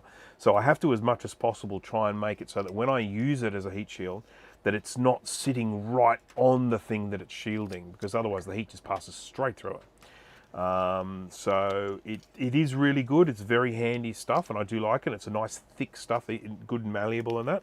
But I have to be careful with the way I use it. Basically, putting it quite simpler. I've got two at the same time. What am I supposed to do? Thank you. Take it. Just take my money. All right, I will. Thank you very much, Jay. It is appreciated. I thank you very much for your $4.99. Plus tax. Thank you. SE30 needs a battery holder. It came with a soldered Vata. Okay. Well, one of the good things about the SE30 board is it has two sets of holes, I think, for battery. So it's got holes in position for. This is an SE. It's not an SE30, but I'm using this as a comparison. Where's the bloody battery go on this thing? Oh no, this is a plus. battery on a plus. Doesn't work. Anyone who knows where the battery is on a plus, it's not on the board. Here's an SE. So yeah. So the SE30 is the same as this. I've got an SE30 board floating around. Oh, just there. Oh, and there's one here. So hey, let's actually grab a real SE30. Shall we? So this is my SE30, this one. I like this one. I like it because it's mine. Yes, this is mine. There are a couple of other reasons why I like this one, and that's because of this huge pile of RAM in it. So there's, they're 2s or 4s, I think. These ones, I think they might be 2s. So, and these are 16s.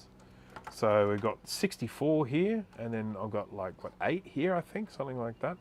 Heaps of RAM. I mean, way more than you really need. But I've got my little 3D printed plastic clips holding these things in because the original clips got damaged. But anyhow, geez, I digress a lot, don't I? Whoops, clip came off.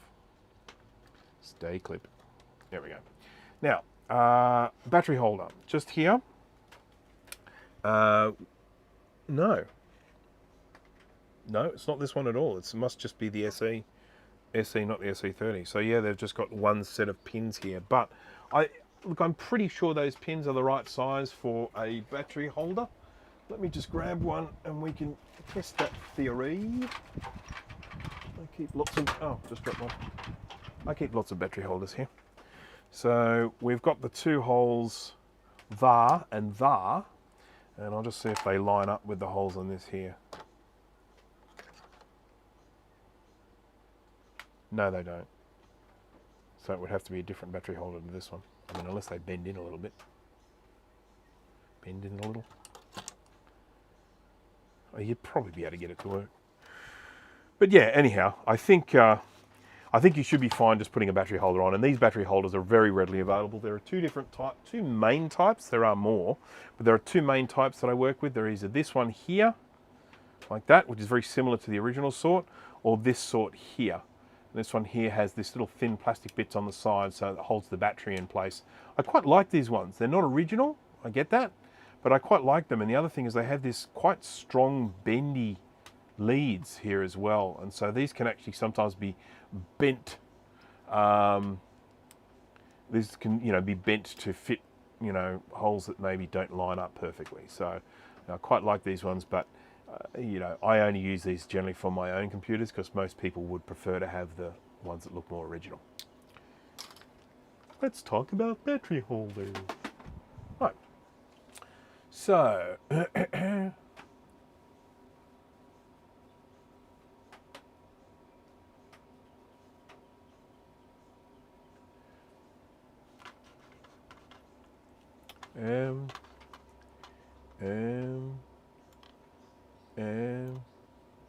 right, okay, right, sorry, I'm just getting distracted here. Do you have access to McMaster car in AU or an equivalent industrial supplier? Lots of money to be saved when you buy stuff like foil tape in an industrial capacity. I probably don't need to buy it in an industrial capacity. I bought something like that on eBay and it cost me next to nothing. It was like dirt cheap. It was a few dollars for a roll. And the speed with which I use it, it really would not justify me buying a bulk quantity. But thanks for letting me know. I don't think we do have them here, but I could be wrong. I mean, I do buy a lot of equipment from larger sellers because, I buy it in quantity and I do save money. But for something like that, I don't go through that much. I'll just grab it on eBay.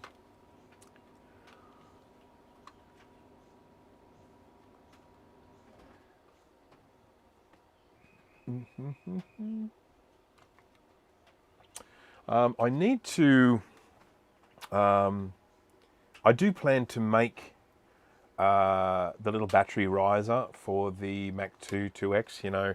For people who are familiar with the Mac 2 and the Mac 2X and the 2FX, the later models of them, rather than having axial battery soldered onto the board, they had a little riser board that went in, and then the batteries in holders sat on that. And I want to make those boards because all of my Mac 2s have got the stupid axial thing fix. Got to do that.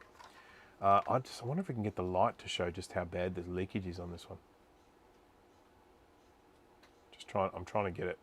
It's just, I don't know if you can see it, but the leakage goes all the way down here. Goes all the way down there. and around there. On the angle that I'm looking at, it's even around here.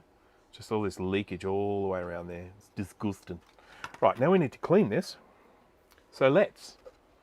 Shall we? Yes, let's shall. Time for microscope view. For all of those who like and appreciate the microscope view.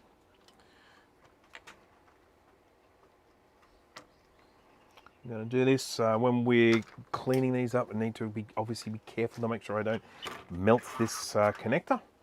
The very first Color Classic I ever recapped was my own, and I did it long before I actually started taking on recapping professionally.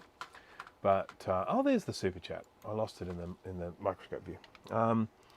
Yeah, so I recapped long before I started recapping professionally, and I melted a bit of the connector here because I was a bit of a novice still. I'd done quite a lot of soldering at the time, and I was a bit of a novice working with you know, sort of these sorts of boards with all the plastic in the different places, and just kind of got caught out. Do you know why there's a cap on that riser board? Also, it won't fit a 2FX. Why won't it fit a 2FX? I've seen them on a 2FX, so how does that work? Explain. I think I've seen them on a 2FX. Maybe I'm lying. No, I don't know why there is a cap there. It's obviously some sort of filtery thing, I guess. But it's bizarre, isn't it? Great big axial cap there. I think if I create my own, I will probably design it so that it takes a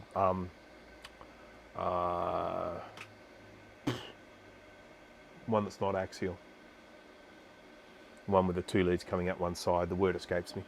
I will probably end up designing it to do that rather than axials, because axials are getting a little bit hard to find, or harder to find, more expensive, etc., etc., etc.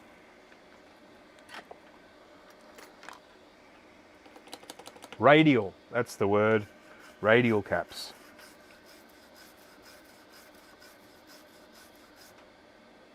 TinkerDifferent has batteries at a 90-degree angle. No. Can you confirm that, Jay, from the House of Moth? Hang on. I've got a recap a macaroni. Oh, yes, of course, they're up in the corner there.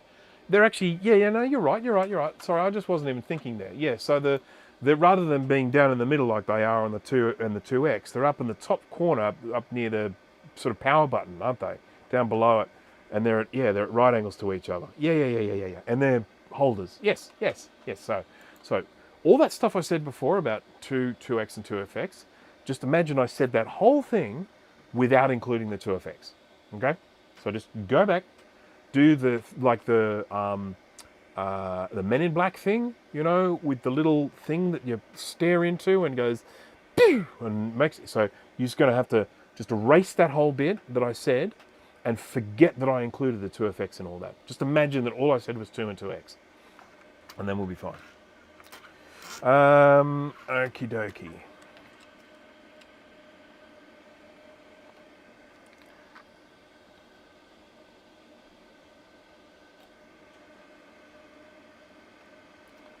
There we go.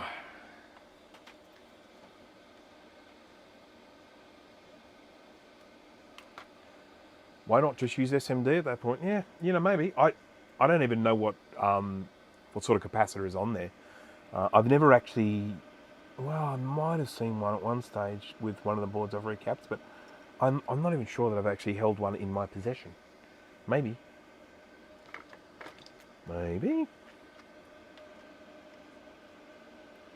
I'll see. I will consult with all my genius friends out there on TinkerDifferent and ask them what they think I should do, because I revert those sorts of questions about, you know, what capacitors need to be used and all that sort of stuff to all the really brainy people at TinkerDifferent.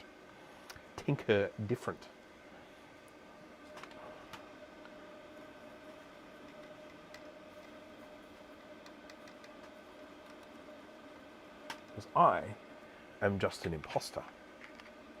I am just someone that's good with a soldering iron. No, a little bit. I mean, I know bits. I know stuff, some bits, but not as much as some people. There are things I do know a lot about, though. I know a lot about computer graphics, so, you know, you can test me on that if you want. What else? I know quite a lot about the pre-press and print industry because I worked in it for 15 years. I know quite a bit about PHP and JavaScript and HTML and CSS. I know a lot about Doctor Who. I mean, goodness me. Ask me any question about Doctor Who. The old ones, that is. I'm not as good with the new ones. And Family Guy. Come on, ask me a question from Family Guy. Go on, go on. Challenge you to ask me a question from Family Guy.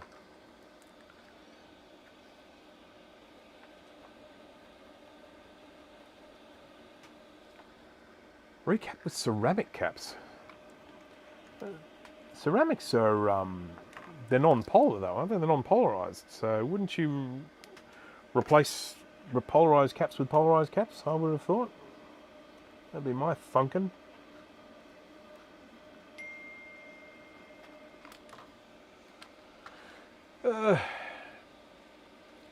Q700 is a CR203 to it. Ooh.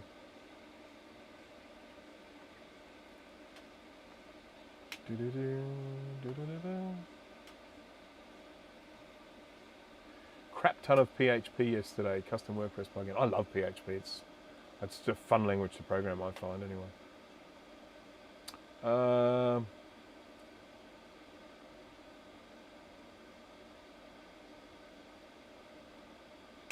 Who is my favourite Doctor?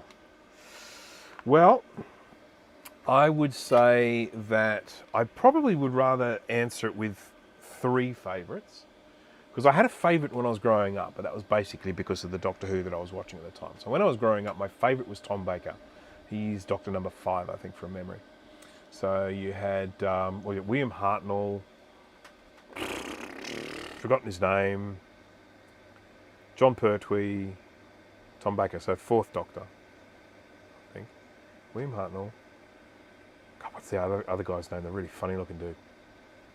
He was very good. And then John Pertwee, and then Tom Baker. So yeah, Tom Baker was a big favourite of mine because I grew up to Tom Baker Doctor Who's. That was really, you know, that was what I was watching when I was a little fella in the 80s. And I mean, I know they were filmed, I think, in the late 70s, but they aired out here in the 80s. And they might have aired in the 70s as well, but I watched them in the 80s. Then later on, I started to get a real fondness for the John Pertwee Doctor Who. He was, it was kind of fun, so I kind of bundled that into my favourite as well. But then if we're talking the modern Doctors, it's got to be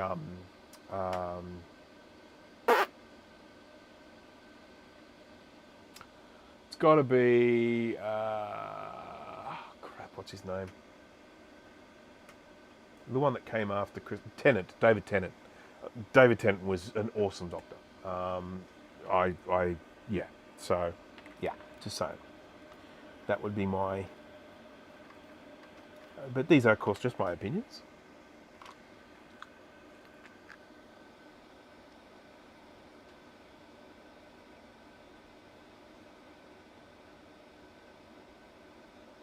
You like Peter Davison?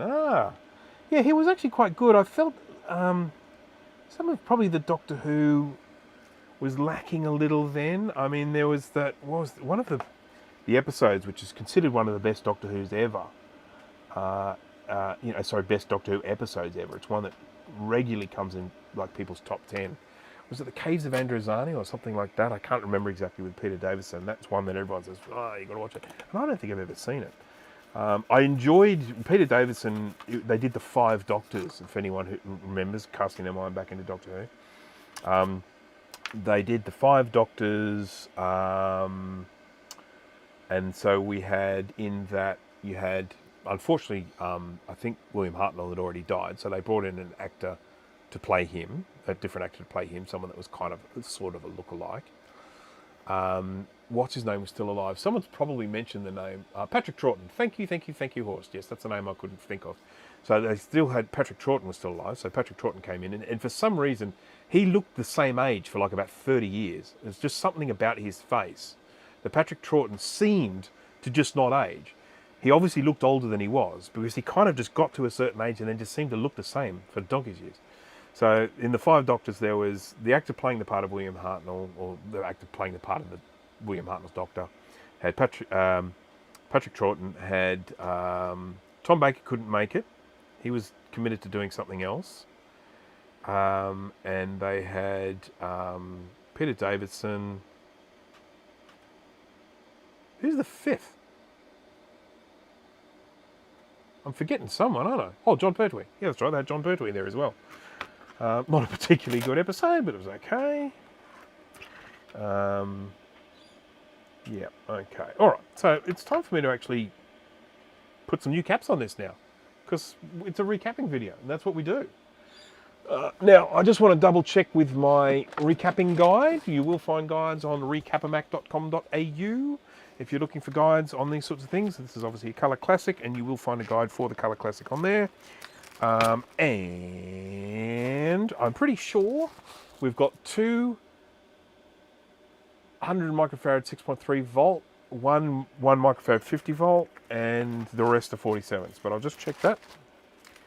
And just check that because it's got to be right. LC475. Colour Classic. Here we go. So we've got, 100 microfarad 6.3 volt, two of them. Oh, sorry, it wasn't a 150, it's a 1610. So 110 microfarad 16 volt, 200 6.3s, and the rest are 47s. Yay. Tom Baker showed up in the 50th anniversary episode. Yes, I saw that right at the end there. That was cute. I liked it.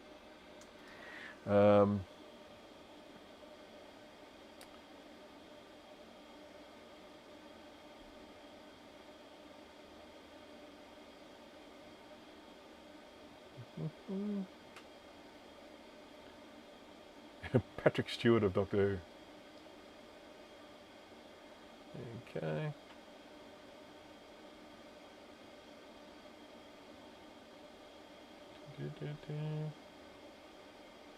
GT is here. Hello. It must be pretty late in your neck of the woods around about now. Why aren't you in bed sleeping? I know it's Saturday night. Yeah, partying. Party.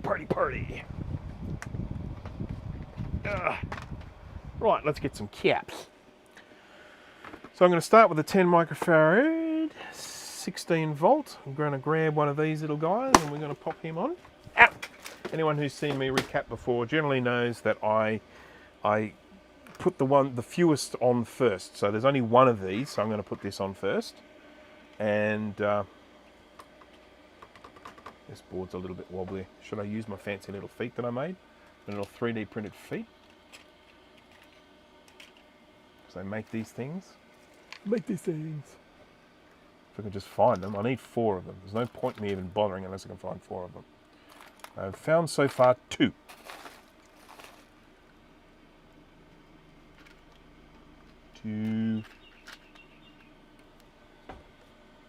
Two. Come on, man.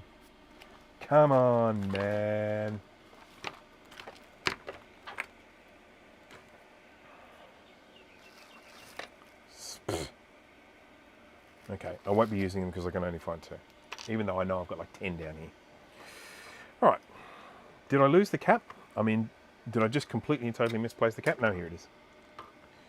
So, I'll stop spinning the microscope around so that you guys stop getting motion sickness. Oops, I did something wrong then. Oh, yeah, get an extra hour tonight. Yes, as the clocks change. Wonderful. Which I was saying before, earlier in the stream, that actually suits me quite well because it means that when I do things like Mac Yak with the guys, I get to do them an hour later in the day. Right, so on this capacitor you will see the numbers 106 and then 16K. So the 16 tells me it's 16 volt. The 106 tells me what the measurement of this is in picofarads. So it's 10 followed by 6 zeros. So the number at the end, the 6, is telling me how many zeros there are. So it's 10 followed by 6 zeros. So 10 million picofarads, which is 10 microfarad.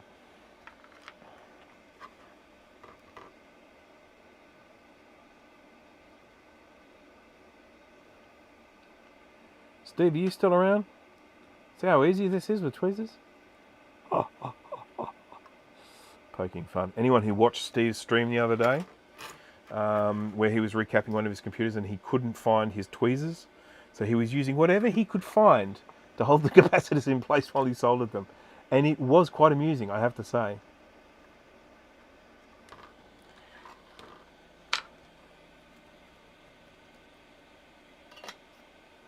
We get the hour back soon. Yeah, so we've gone into daylight savings just a little while ago. So when we're in the middle of winter, there's it gets shifted 2 ways. So when we're doing something like Mac-Yak, when it's in the middle of winter, I have to be on there. It airs, I think, at 9 our time, or is it 10? I think it airs at 10 in the middle of winter. And then when we go into daylight savings, but the US is still on daylight savings, it then becomes, for my time, it's 11. And then when the US comes out of daylight savings and we're still in daylight savings, then I am then doing the show at midday. So next week I'll be doing the show at midday my time. How about that? Right, now we've got these two up here, which are the 100 microfarad 6.3.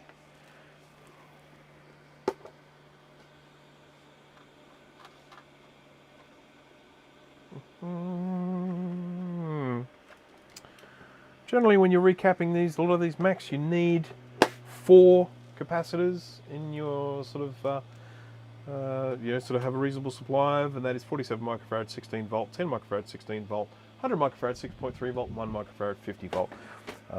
If you've got those 4, you're covered for doing quite a lot of these vintage Macs.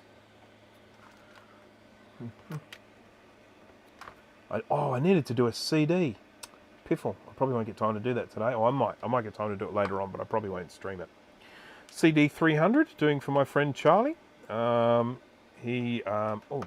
caps don't match. I can't use caps that don't match. It's just not on. There we go. Yeah, so I've got a CD 300 caddy loading CD-ROM drive here that needs a recapping.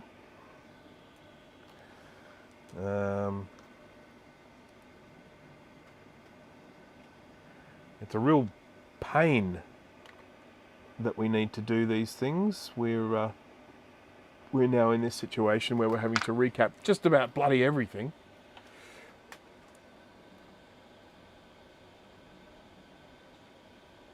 DVD. Did I say DVD?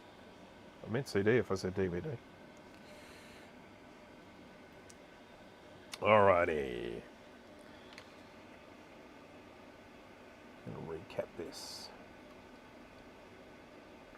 I'm going to recap it like my life depended on it.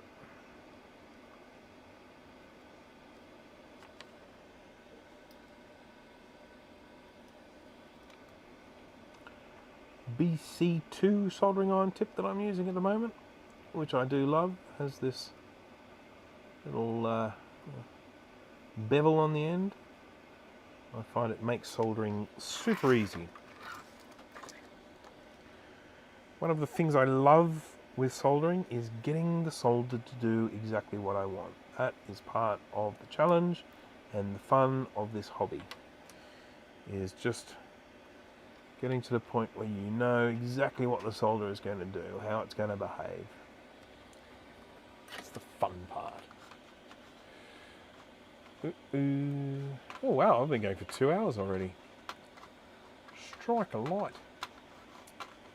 What are we seeing at? About 40 viewers by the looks of things. Let me just jump across here to... Wow, what's going on? Oh, that's right. It wasn't open. Quit.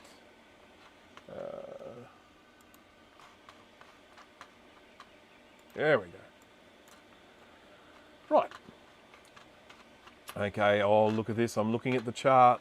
The numbers are dropping off. I'm getting boring. I have to start being more interesting. Uh-oh. Uh-oh. Right, now we need 647 microfarad.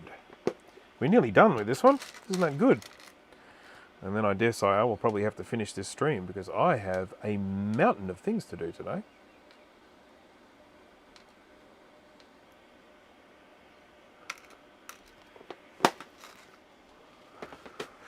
And I'm going out to dinner tonight. As I mentioned before, going to have some Mexican. Yep, Joe's still here. That's all that matters. This is very true. We can't argue with that.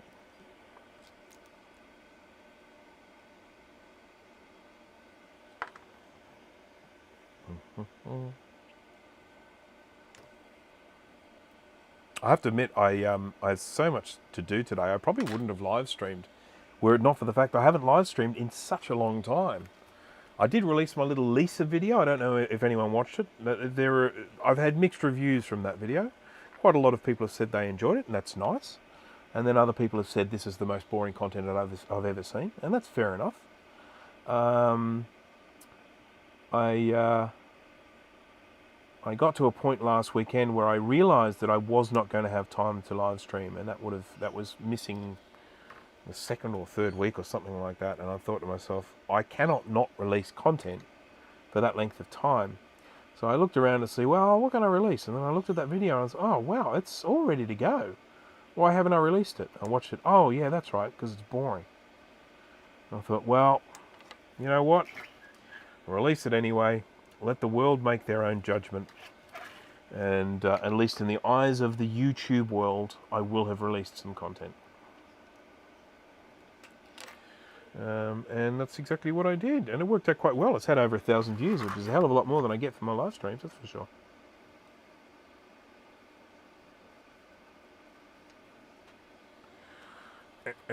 Enjoyed the Lisa tour. Isn't that nice? Thank you, Mr. Fahrenheit.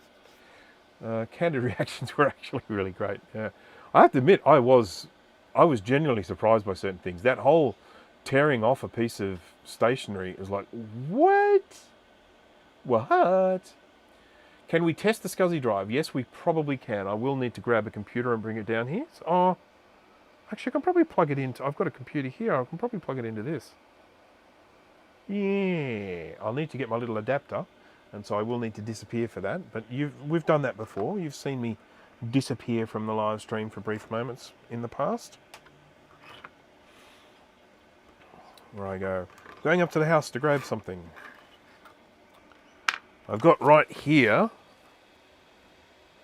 that's an SE, I think. We could test it on that, but I've got an SE30 over there as well. I could test it on that too. And of course I'm going to have to connect the Color Classic here and test this one. Could even test it with this board, can't we? Can't we? Ew, yes, we could do that. Yes, wonderful. So, Michael's just, basically what's happening now is Michael is only staying up to see if that hard drive is going to work. So at least I know there's going to be one person that's going to hang around to this live stream to the end. TinkerDifferent, everyone. Has everyone joined? TinkerDifferent? TinkerDifferent. Because we like to tinker. We're all people who like to tinker. And repair things and stuff.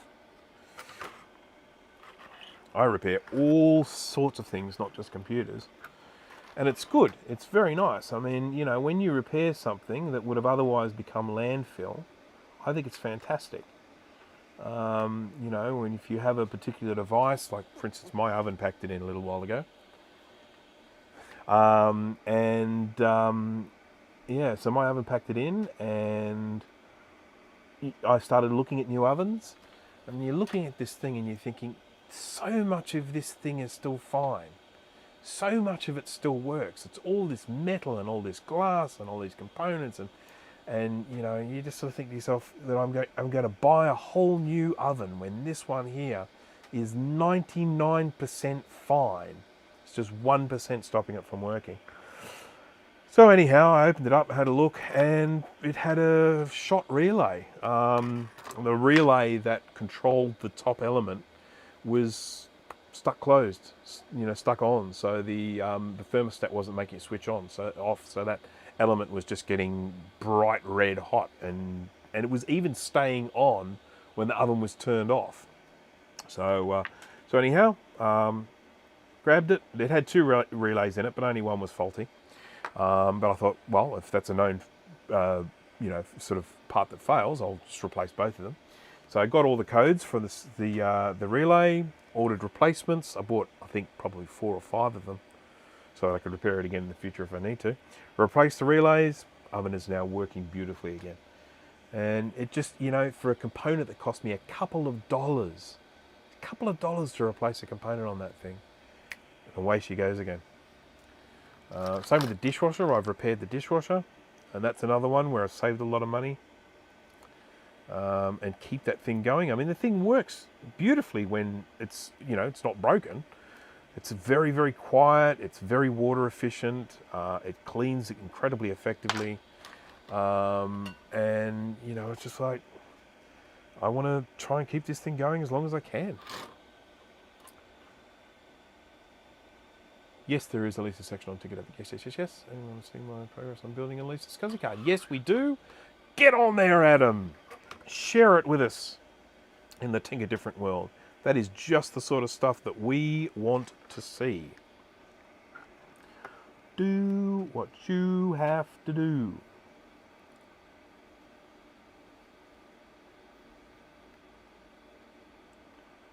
Steve, were you around when I was talking about you doing recapping with your pliers the other day? I've recommended people go and have a look at that. Oh, new heat gun arrives tomorrow. Okay, so Steve was having a problem with his heat gun. So he asked me for a recommendation, and I recommended a particular unit. I didn't recommend the unit that I have. There's a very good reason for that, and that is because there is another unit out there which costs less and is just as good, if not better, than this one. So I recommended that one to him, and he bought it. And I think it's going to knock his socks off when it arrives. It's going to be so much better than the other one.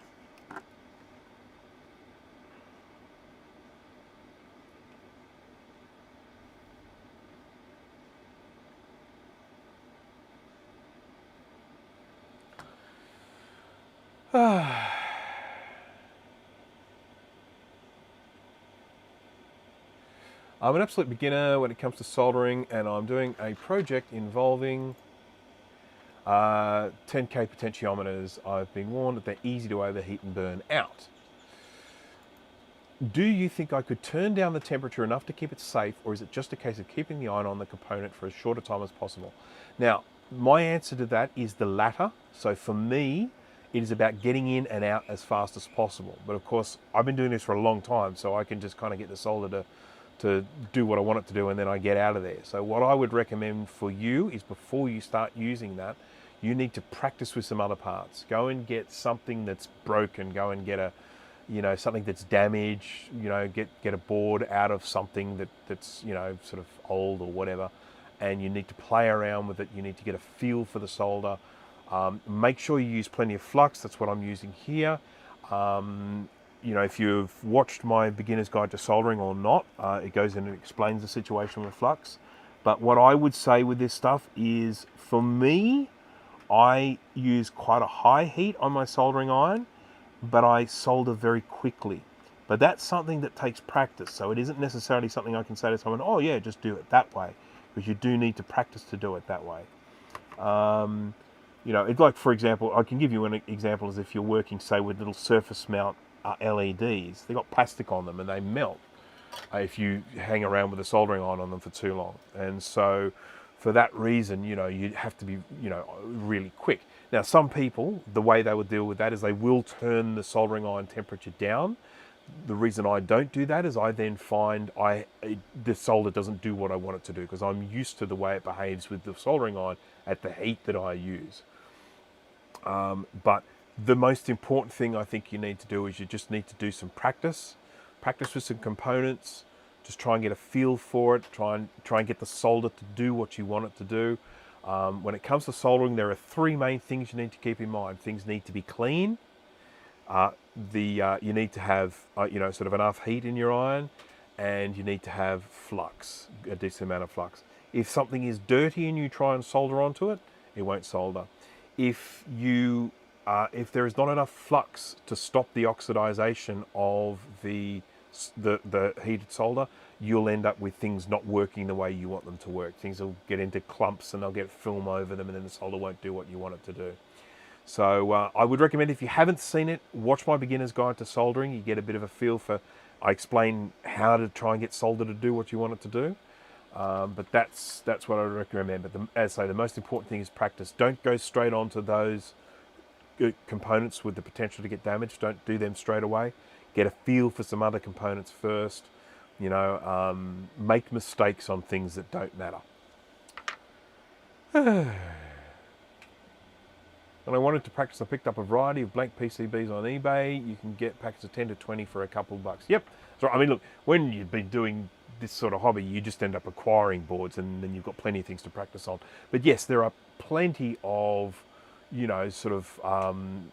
PCBs you can pick up for next to nothing or nothing. If you get them from friends or something like that, where you can just sort of practice on those. So, yep, that would be my recommendation. Now, I believe I've finished recapping this, so we're just going to jump to a different camera view here, and we're going to go over a couple of things that I talk about when I'm recapping. First of all, whenever you recap, what do? You check your work afterwards. You make sure that you put the right components in the right place. You make sure you put the components around the right way, and you make sure you soldered them at both sides. You didn't accidentally forget to do one. So that's what I'm going to do now. I'm going to look in here, and that's soldered on both sides. As is that, and that, and that. Make sure that they're all around the right way. The positive, yes indeedy. That's good. That's good.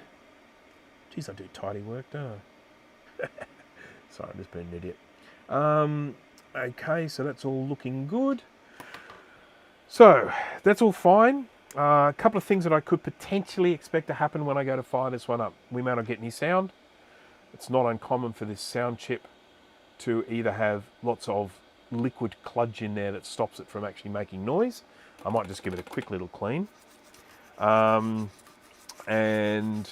so we may get no sound. We may get no startup at all. That does happen. And that can either be caused by problems over here or problems over here, because we've got a capacitor there as well. We can get leakage there.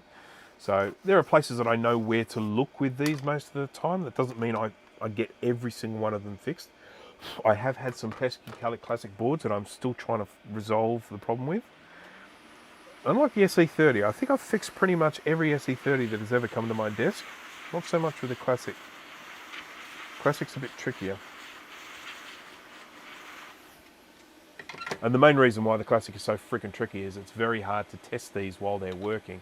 Because you put them inside the computer with this connector, if you want to get your oscilloscope out or you want to start taking readings on the board, it's really hard to do that with the board in the computer and switched on. Bloody nightmare. Right, let's see if this works. I'm going to go get the computer, and then we will test. Michael's hard drive to see if it spins up, and then, excuse me. And then we will call it a day. So bear with me a second while I go get a Classic chassis. Oh, geez, it's blocked in. Classic chassis is blocked in. It's blocked in. Blocked in by a couple of analog boards and an SE30, and you can move there. Then I can get the Classic. Whoa. Whoa. This one is mine. This particular colour Classic is my one. It is not a customer's. Just mentioning it. And it's heavy and it's hurting my fingers, and I'm unhappy. Right. Let's turn this around. Just got to change cameras here so that you can see the screen. What we'll be hoping for with this when we switch it on, anyone who knows these computers well, what we'll generally be hoping for is when we power it, first of all, we connect the keyboard up to it to switch it on. Pressing the keyboard, what I'm listening for is a pop. It's a little pop that happens just before the chime. And when I hear that pop, I know there's a chime coming. So that, to me, that pop is just the sound of joy. So I'm going to take off my little bit of Captain tape here that was holding these little pins down, and then I'm going to push this in so gently. Let's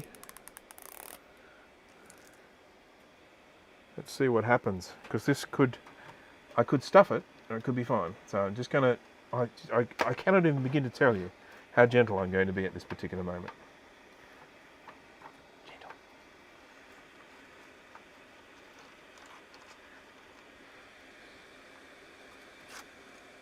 Oh. Oh, bloody hell.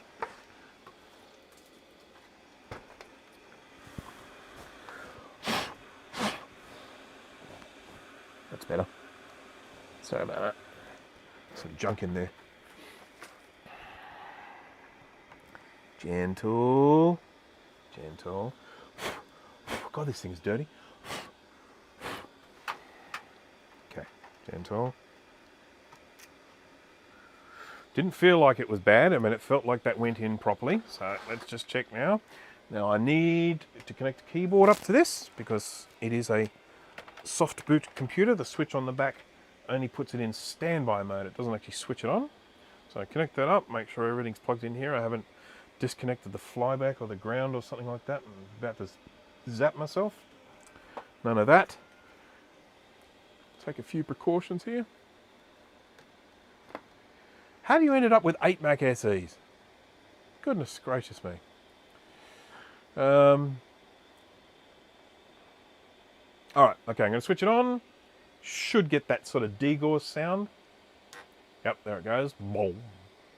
And then I press the power button and we'll see what happens. We ready? And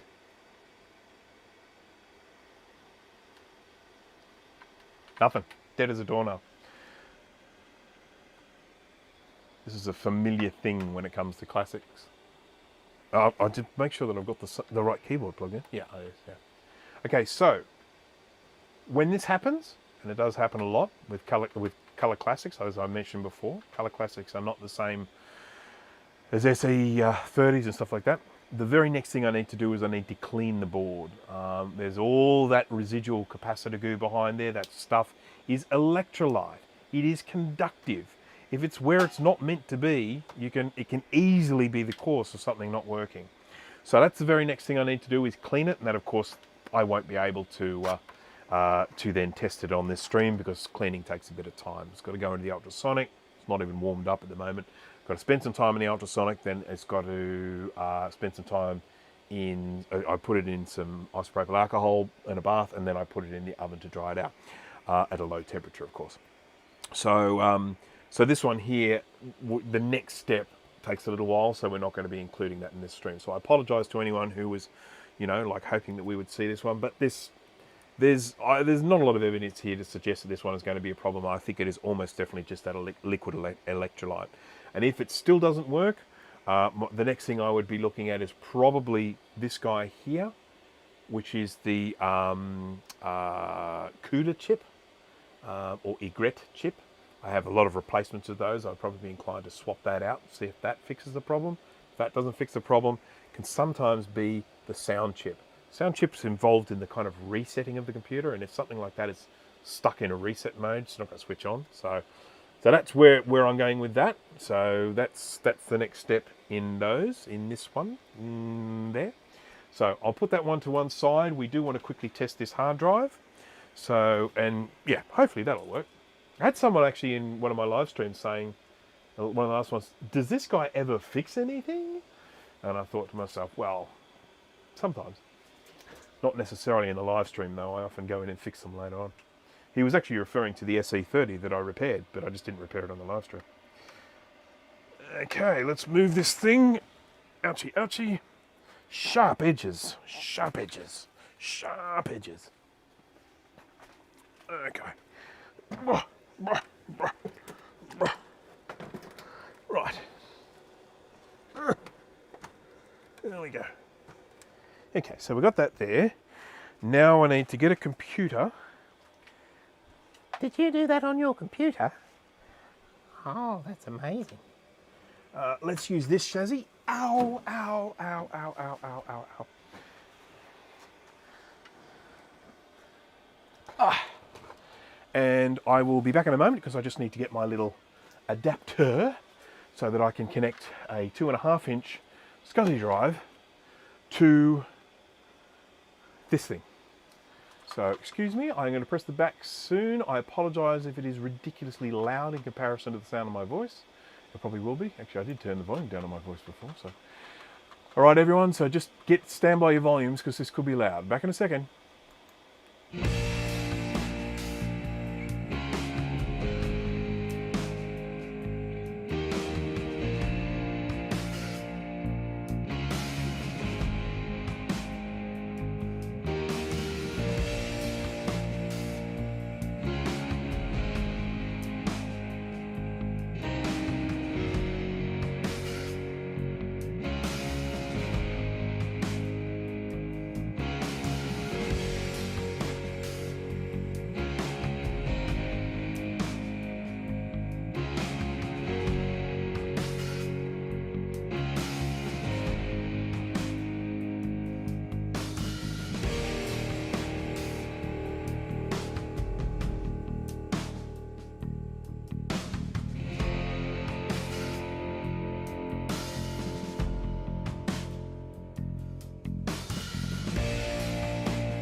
I'm back,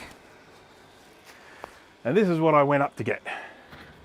This is a little adapter that allows me to connect a 50-pin SCSI, and then I've got my little teeny weeny connector here, which is also 50 pins. It's just smaller pins, they're closer together. And this was something that I actually got hold of the Gerbers for. Gerber. Got it on TinkerDifferent, thank you very much. Jumped onto TinkerDifferent. I said, hey, I'm after one of these adapters. And someone said, hey, I made one of those. Here's the Gerbers.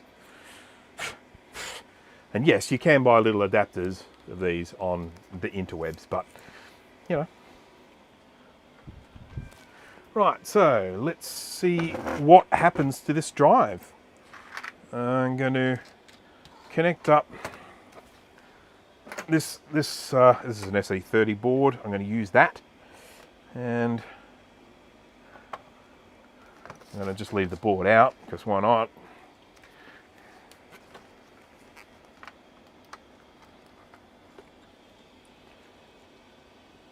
New video out for my patrons. There you go, you're allowed shameless plugs here. So everyone go and check that out. Not now. You're not allowed to go and check it out now. After. You're going to check it out after.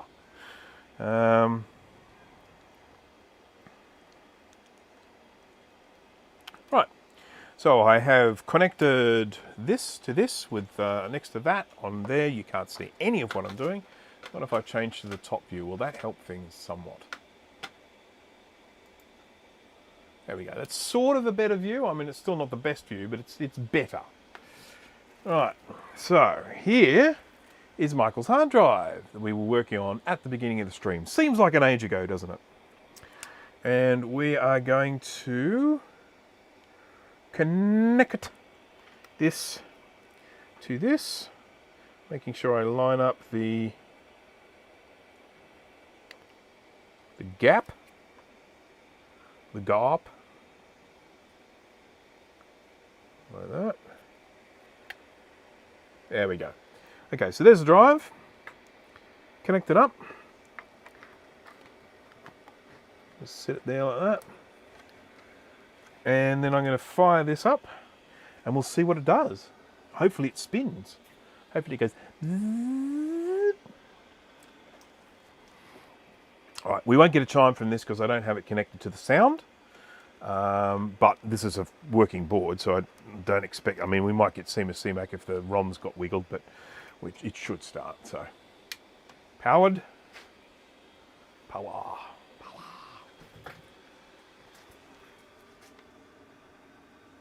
Well, the computer's working, you can't see it, you'll just have to take my word for it.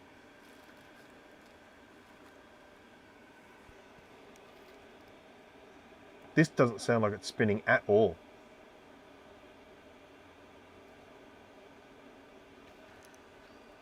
This seems completely dead. I know that's not what you wanted, but it's...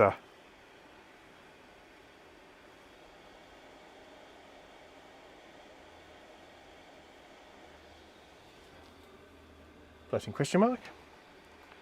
I mean, it is just absolutely dead, dead, dead, dead. Dead.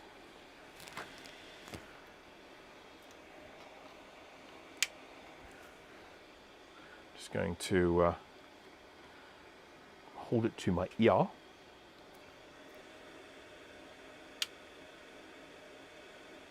Yeah. My guess is there is a reason why that connector was ripped off. I think maybe this board's gone, but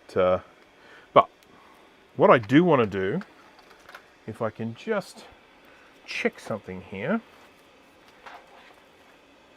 There's just one more thing I want to do, and I don't want anyone to run away. Please stay, because this could be exciting.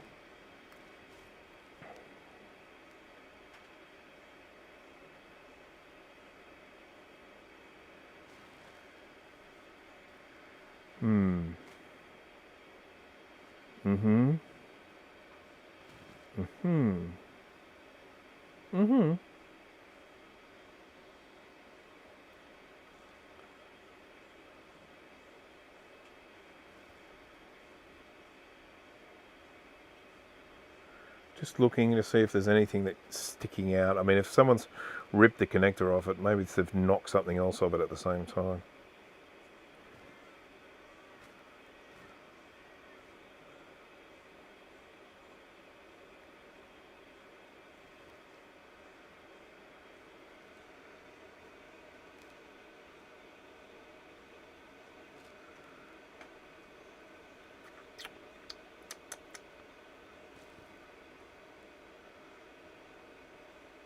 Just want to test something here. Sorry guys, won't be a sec. I'm sorry I went all silent there for a minute. Do that. Oh, my microscope camera has disappeared, and that's why you're now seeing a long image of me. Long, very long image of me. See, one of the things that often happens when I'm doing these live streams, I'm trying to talk and keep everyone entertained while I'm doing it. But at the same time, I'm also trying to diagnose problems. And often when I'm diagnosing problems, I go dead silent because I'm thinking about things. And so oftentimes when I'm doing these live streams and I get to a point, it's like, oh, I'm going to have to do some diagnostics now. I just move to something else. Because otherwise it's just going to be the most boring thing of watching me going,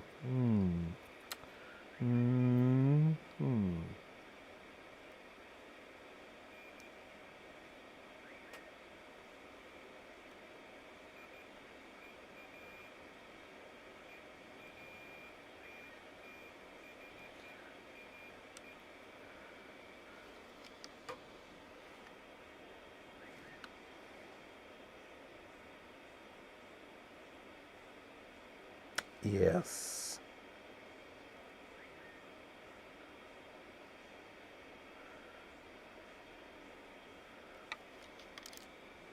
Holy crap.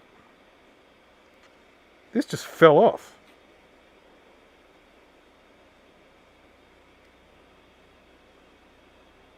Huh.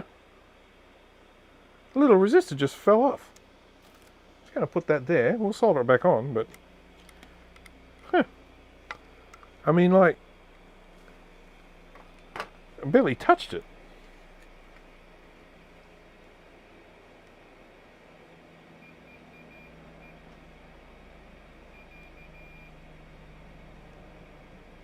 Right, so what I want to do is I believe that there's a couple of empty pads on this where you could put an LED, a light emitting diode. And what I'm thinking is if I put it there, I can at least hopefully then get a light come on to see if it's getting power. That's just my thinking. Right, let's just get this out of the way. We've got to put that resistor back, of course.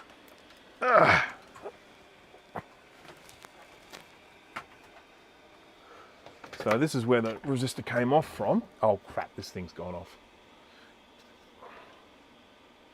Well, the white balance is going to be out now. You wait.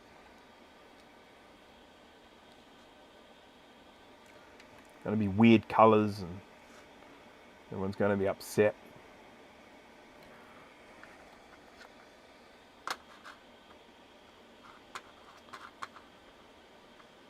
Microscope.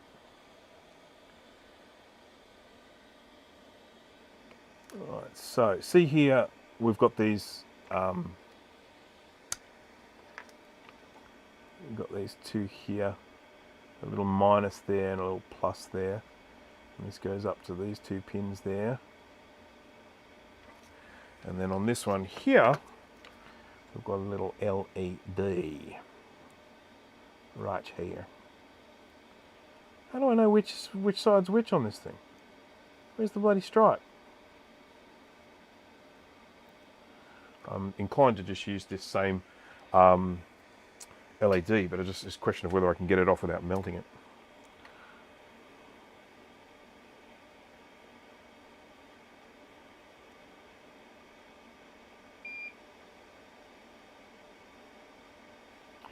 Yeah.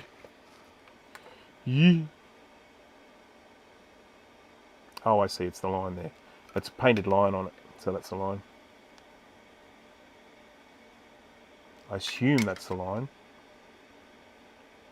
Is that a line being painted on this?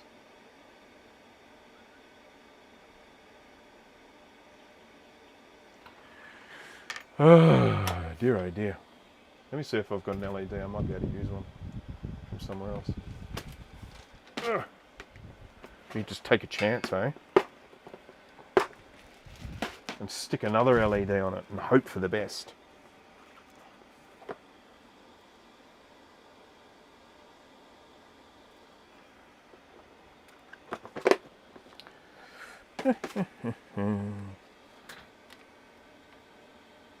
This one's smaller.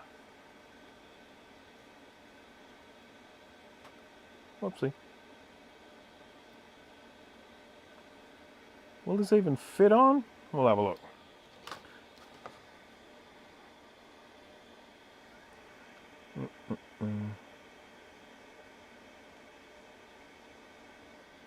We'll fit it on there. We'll fit it on there.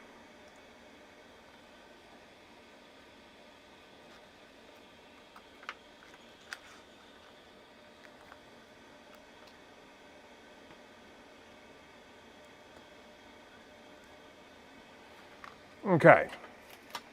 Now, who's going to jump in and point out if I put this on backwards? So everyone going to jump on and point out if I put this on backwards? So I'm pretty sure it goes that way around. Oh, crap. I'm pretty sure it goes that way around.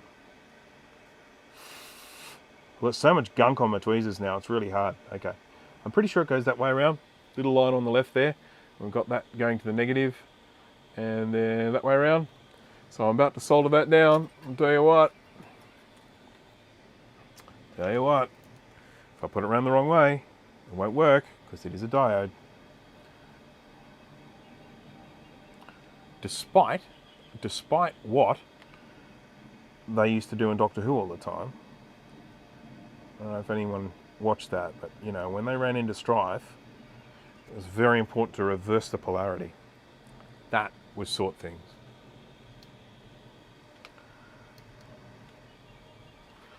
I can just picture John Pertwee saying it now.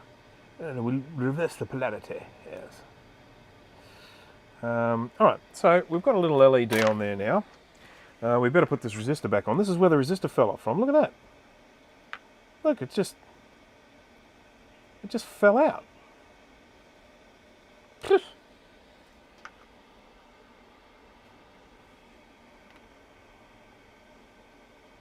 Look it. It's like it was held in with glue rather than being soldered in. It's crazy.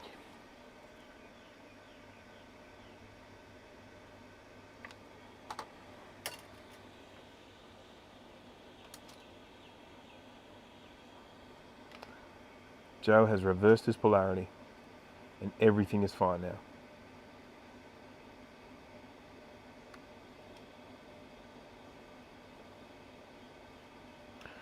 Did everyone here watch Maciac last week? And the correct answer to that is yes. It's not. No way, I'd never watch that. Because Joe was on last week. It's like 2 days ago or something. Okay, so just looking around here, see if there's anything else that wants to fall off.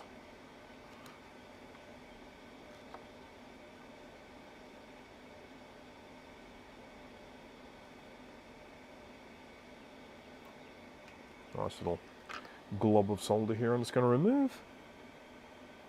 Bloop.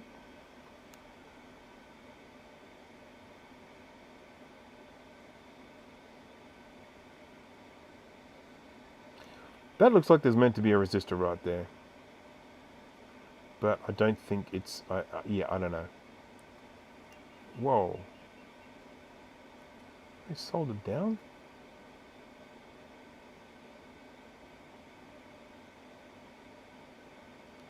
These don't look to be soldered on very well, do they? Let's just tidy them up a bit.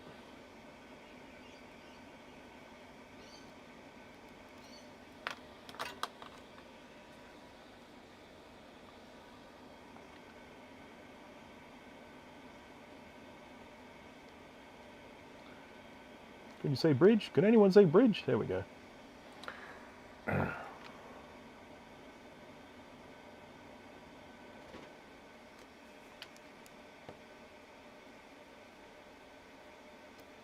So it doesn't look as bad.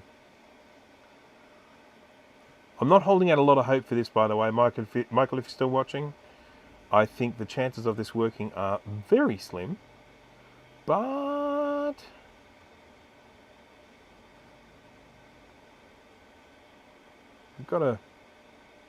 we've got to try, don't we? We just got to try. Nice soldering work, someone.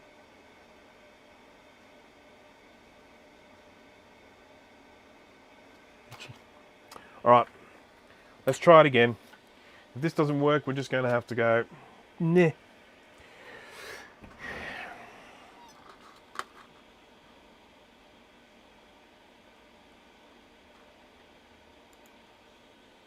Sorry, I missed. Click. There we go. Right, so here's the drive again. Let's connect the mundo.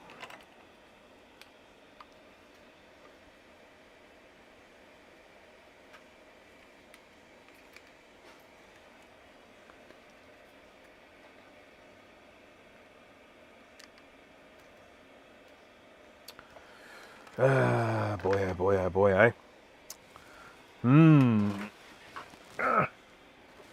Oh. Oof, oof, oof.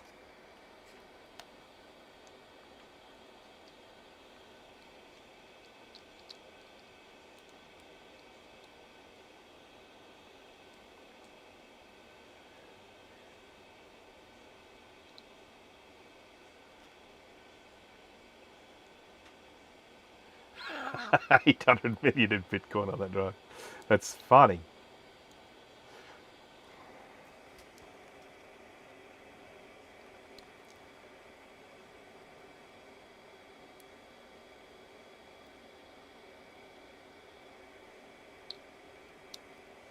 Oh, you stupid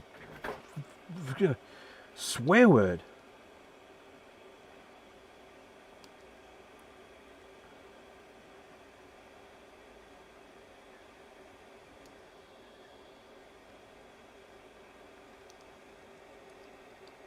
What you doing to me? Huh? What you doing to me?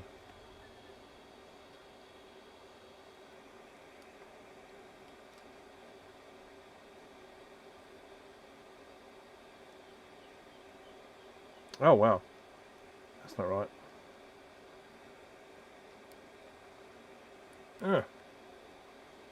That's got mingled.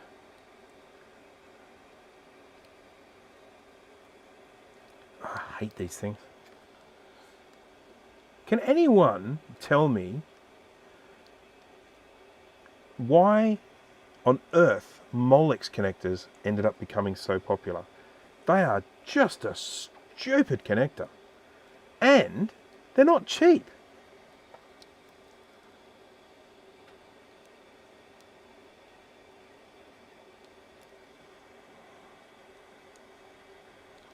this is just driving me batty.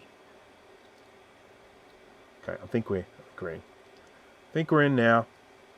Right. So I got all these people recommending that I should put in a little resistor with that LED, and you can see that I'm completely and totally ignoring all those suggestions. Right, so I've got that. Let's see what happens this time. Okay, we're ready. 3, 2, 1.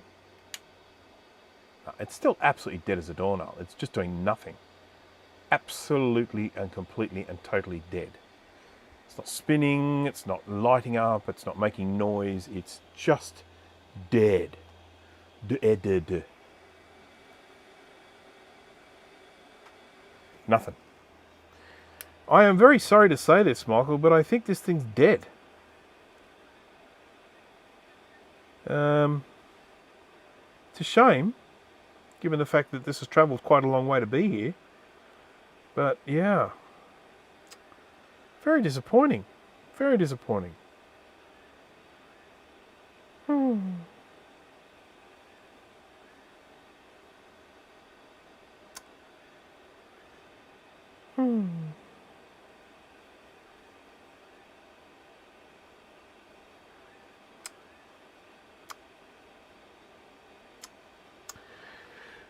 Well, we tried. We did try.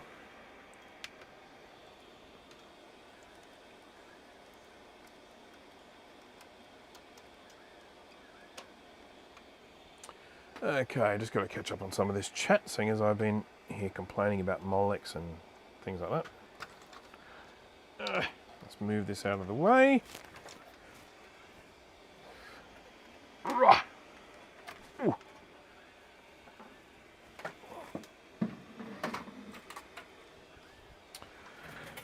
Whew. Okay, let's. I'm going to get into the winding up mode, where we all get to reflect on the last 2 hours and 42 minutes of our lives. Yeah, it seems like that drive is completely... It's not even giving us a click or anything. It is absolutely dead as a doornail. It's like, it's not firing up, it's not spinning up, it's not making any noise. It is like it is completely dead. Now, I'll probably do a little bit of testing later on with a multimeter, see if it's getting power, see if there isn't something just obviously wrong, see that there is actually getting some power to where it needs to be, all that sort of stuff. But it just looks to me like that controller is shot.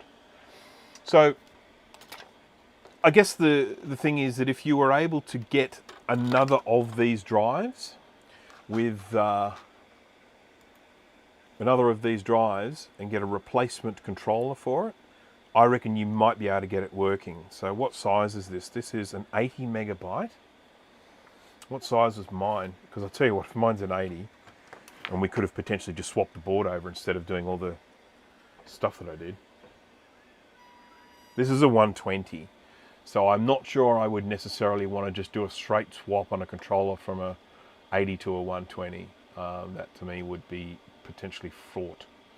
So, but if you could find another one of these, even if it's one where the mechanism is completely shot, and just swap the controller over, you never know, you might get this one to come back. But it definitely looks to me like it's not a happy chappy.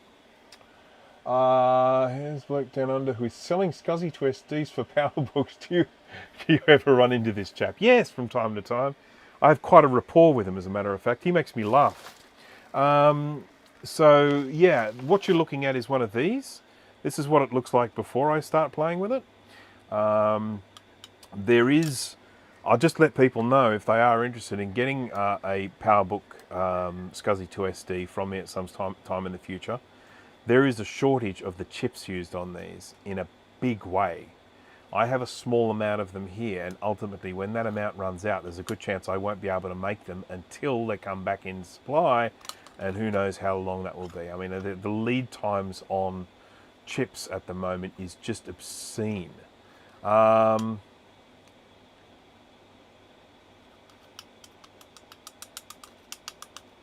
So yeah, anyhow, I'll make one of these up for you, and Oh, excuse me. And then, oh, sorry about that, folks. Whenever I make these, I always test them beforehand. Always make sure they work. You know, so yes, I will make one of those up for you, and we'll be good. What about the blue SCSI for PowerBook? Well, now that's a very, very good question. I wish Eric was here today, but he is not. I'm not sure about the PowerBook version, but I do know that there are revisions to the blue SCSI coming soon, I believe. Two different versions of it. One is an external version. I think that one is having a 3D printable case designed for it at the moment. So that is one that has a DB25 connector on it, and you can stick it on the outside. So it's essentially going to be very similar to the SCSI 2SD version 5.5 in that it is an external version of the blue SCSI. That, as my understanding, is very, very close. I think Eric was prototyping that, and I think he had a few things to fix before he could get into production of it. But that's, you know, that's normal with that sort of stuff. And then, of course, the other thing is a revised version of the blue SCSI itself, I believe, is coming soon. I can't give you dates or anything like that.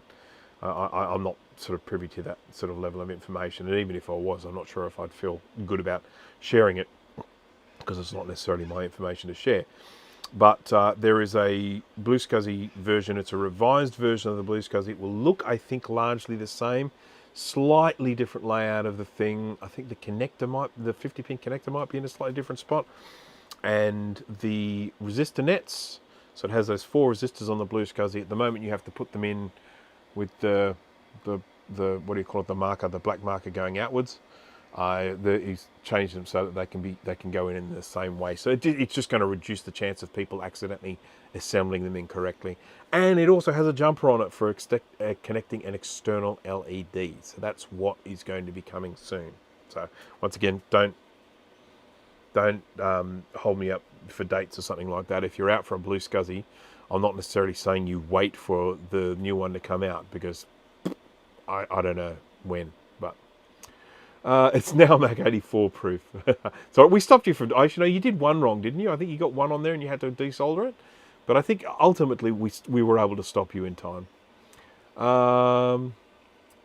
Your message on Discord, no worries, no worries. I was going to text at one point. I was actually going to take a stab at one point at seeing if blue SCSI could be turned to PowerBook format. Yeah, I mean, you know, the little blue pill is small enough, so I think, you know, as long as it was made right, I think you could do it. Check the Open Retro SCSI Discord. Yes, indeed.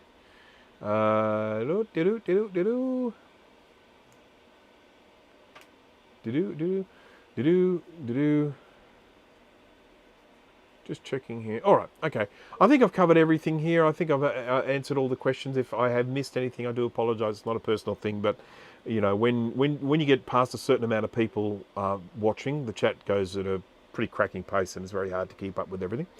But I want to say a big thank you to everyone who has joined to watch me today. I do apologise there was such a big gap between live streams. I hope to actually have that a little bit quicker. I'm also working on pre-recorded content, because that's the sort of stuff that gets the repeat viewing, and a lot of people like to watch. So I've got videos coming out on ultrasonic cleaner, working on that at the moment.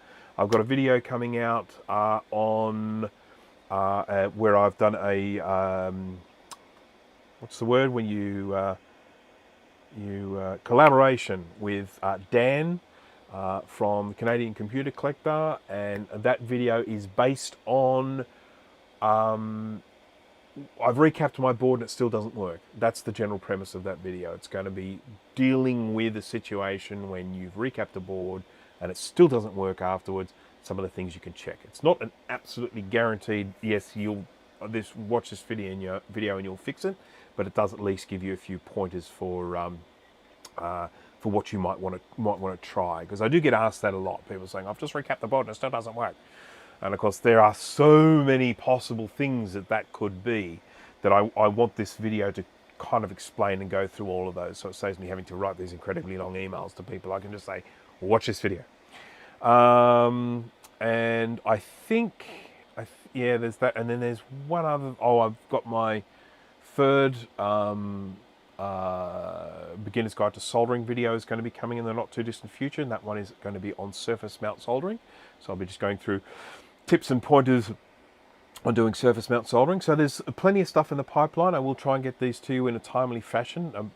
My day job has been ridiculously busy, and of course I've got recapping coming out of my ears at the moment, so it just doesn't leave me a whole lot of time for the YouTubing stuff. But I do want to keep that happening because I know that people enjoy it.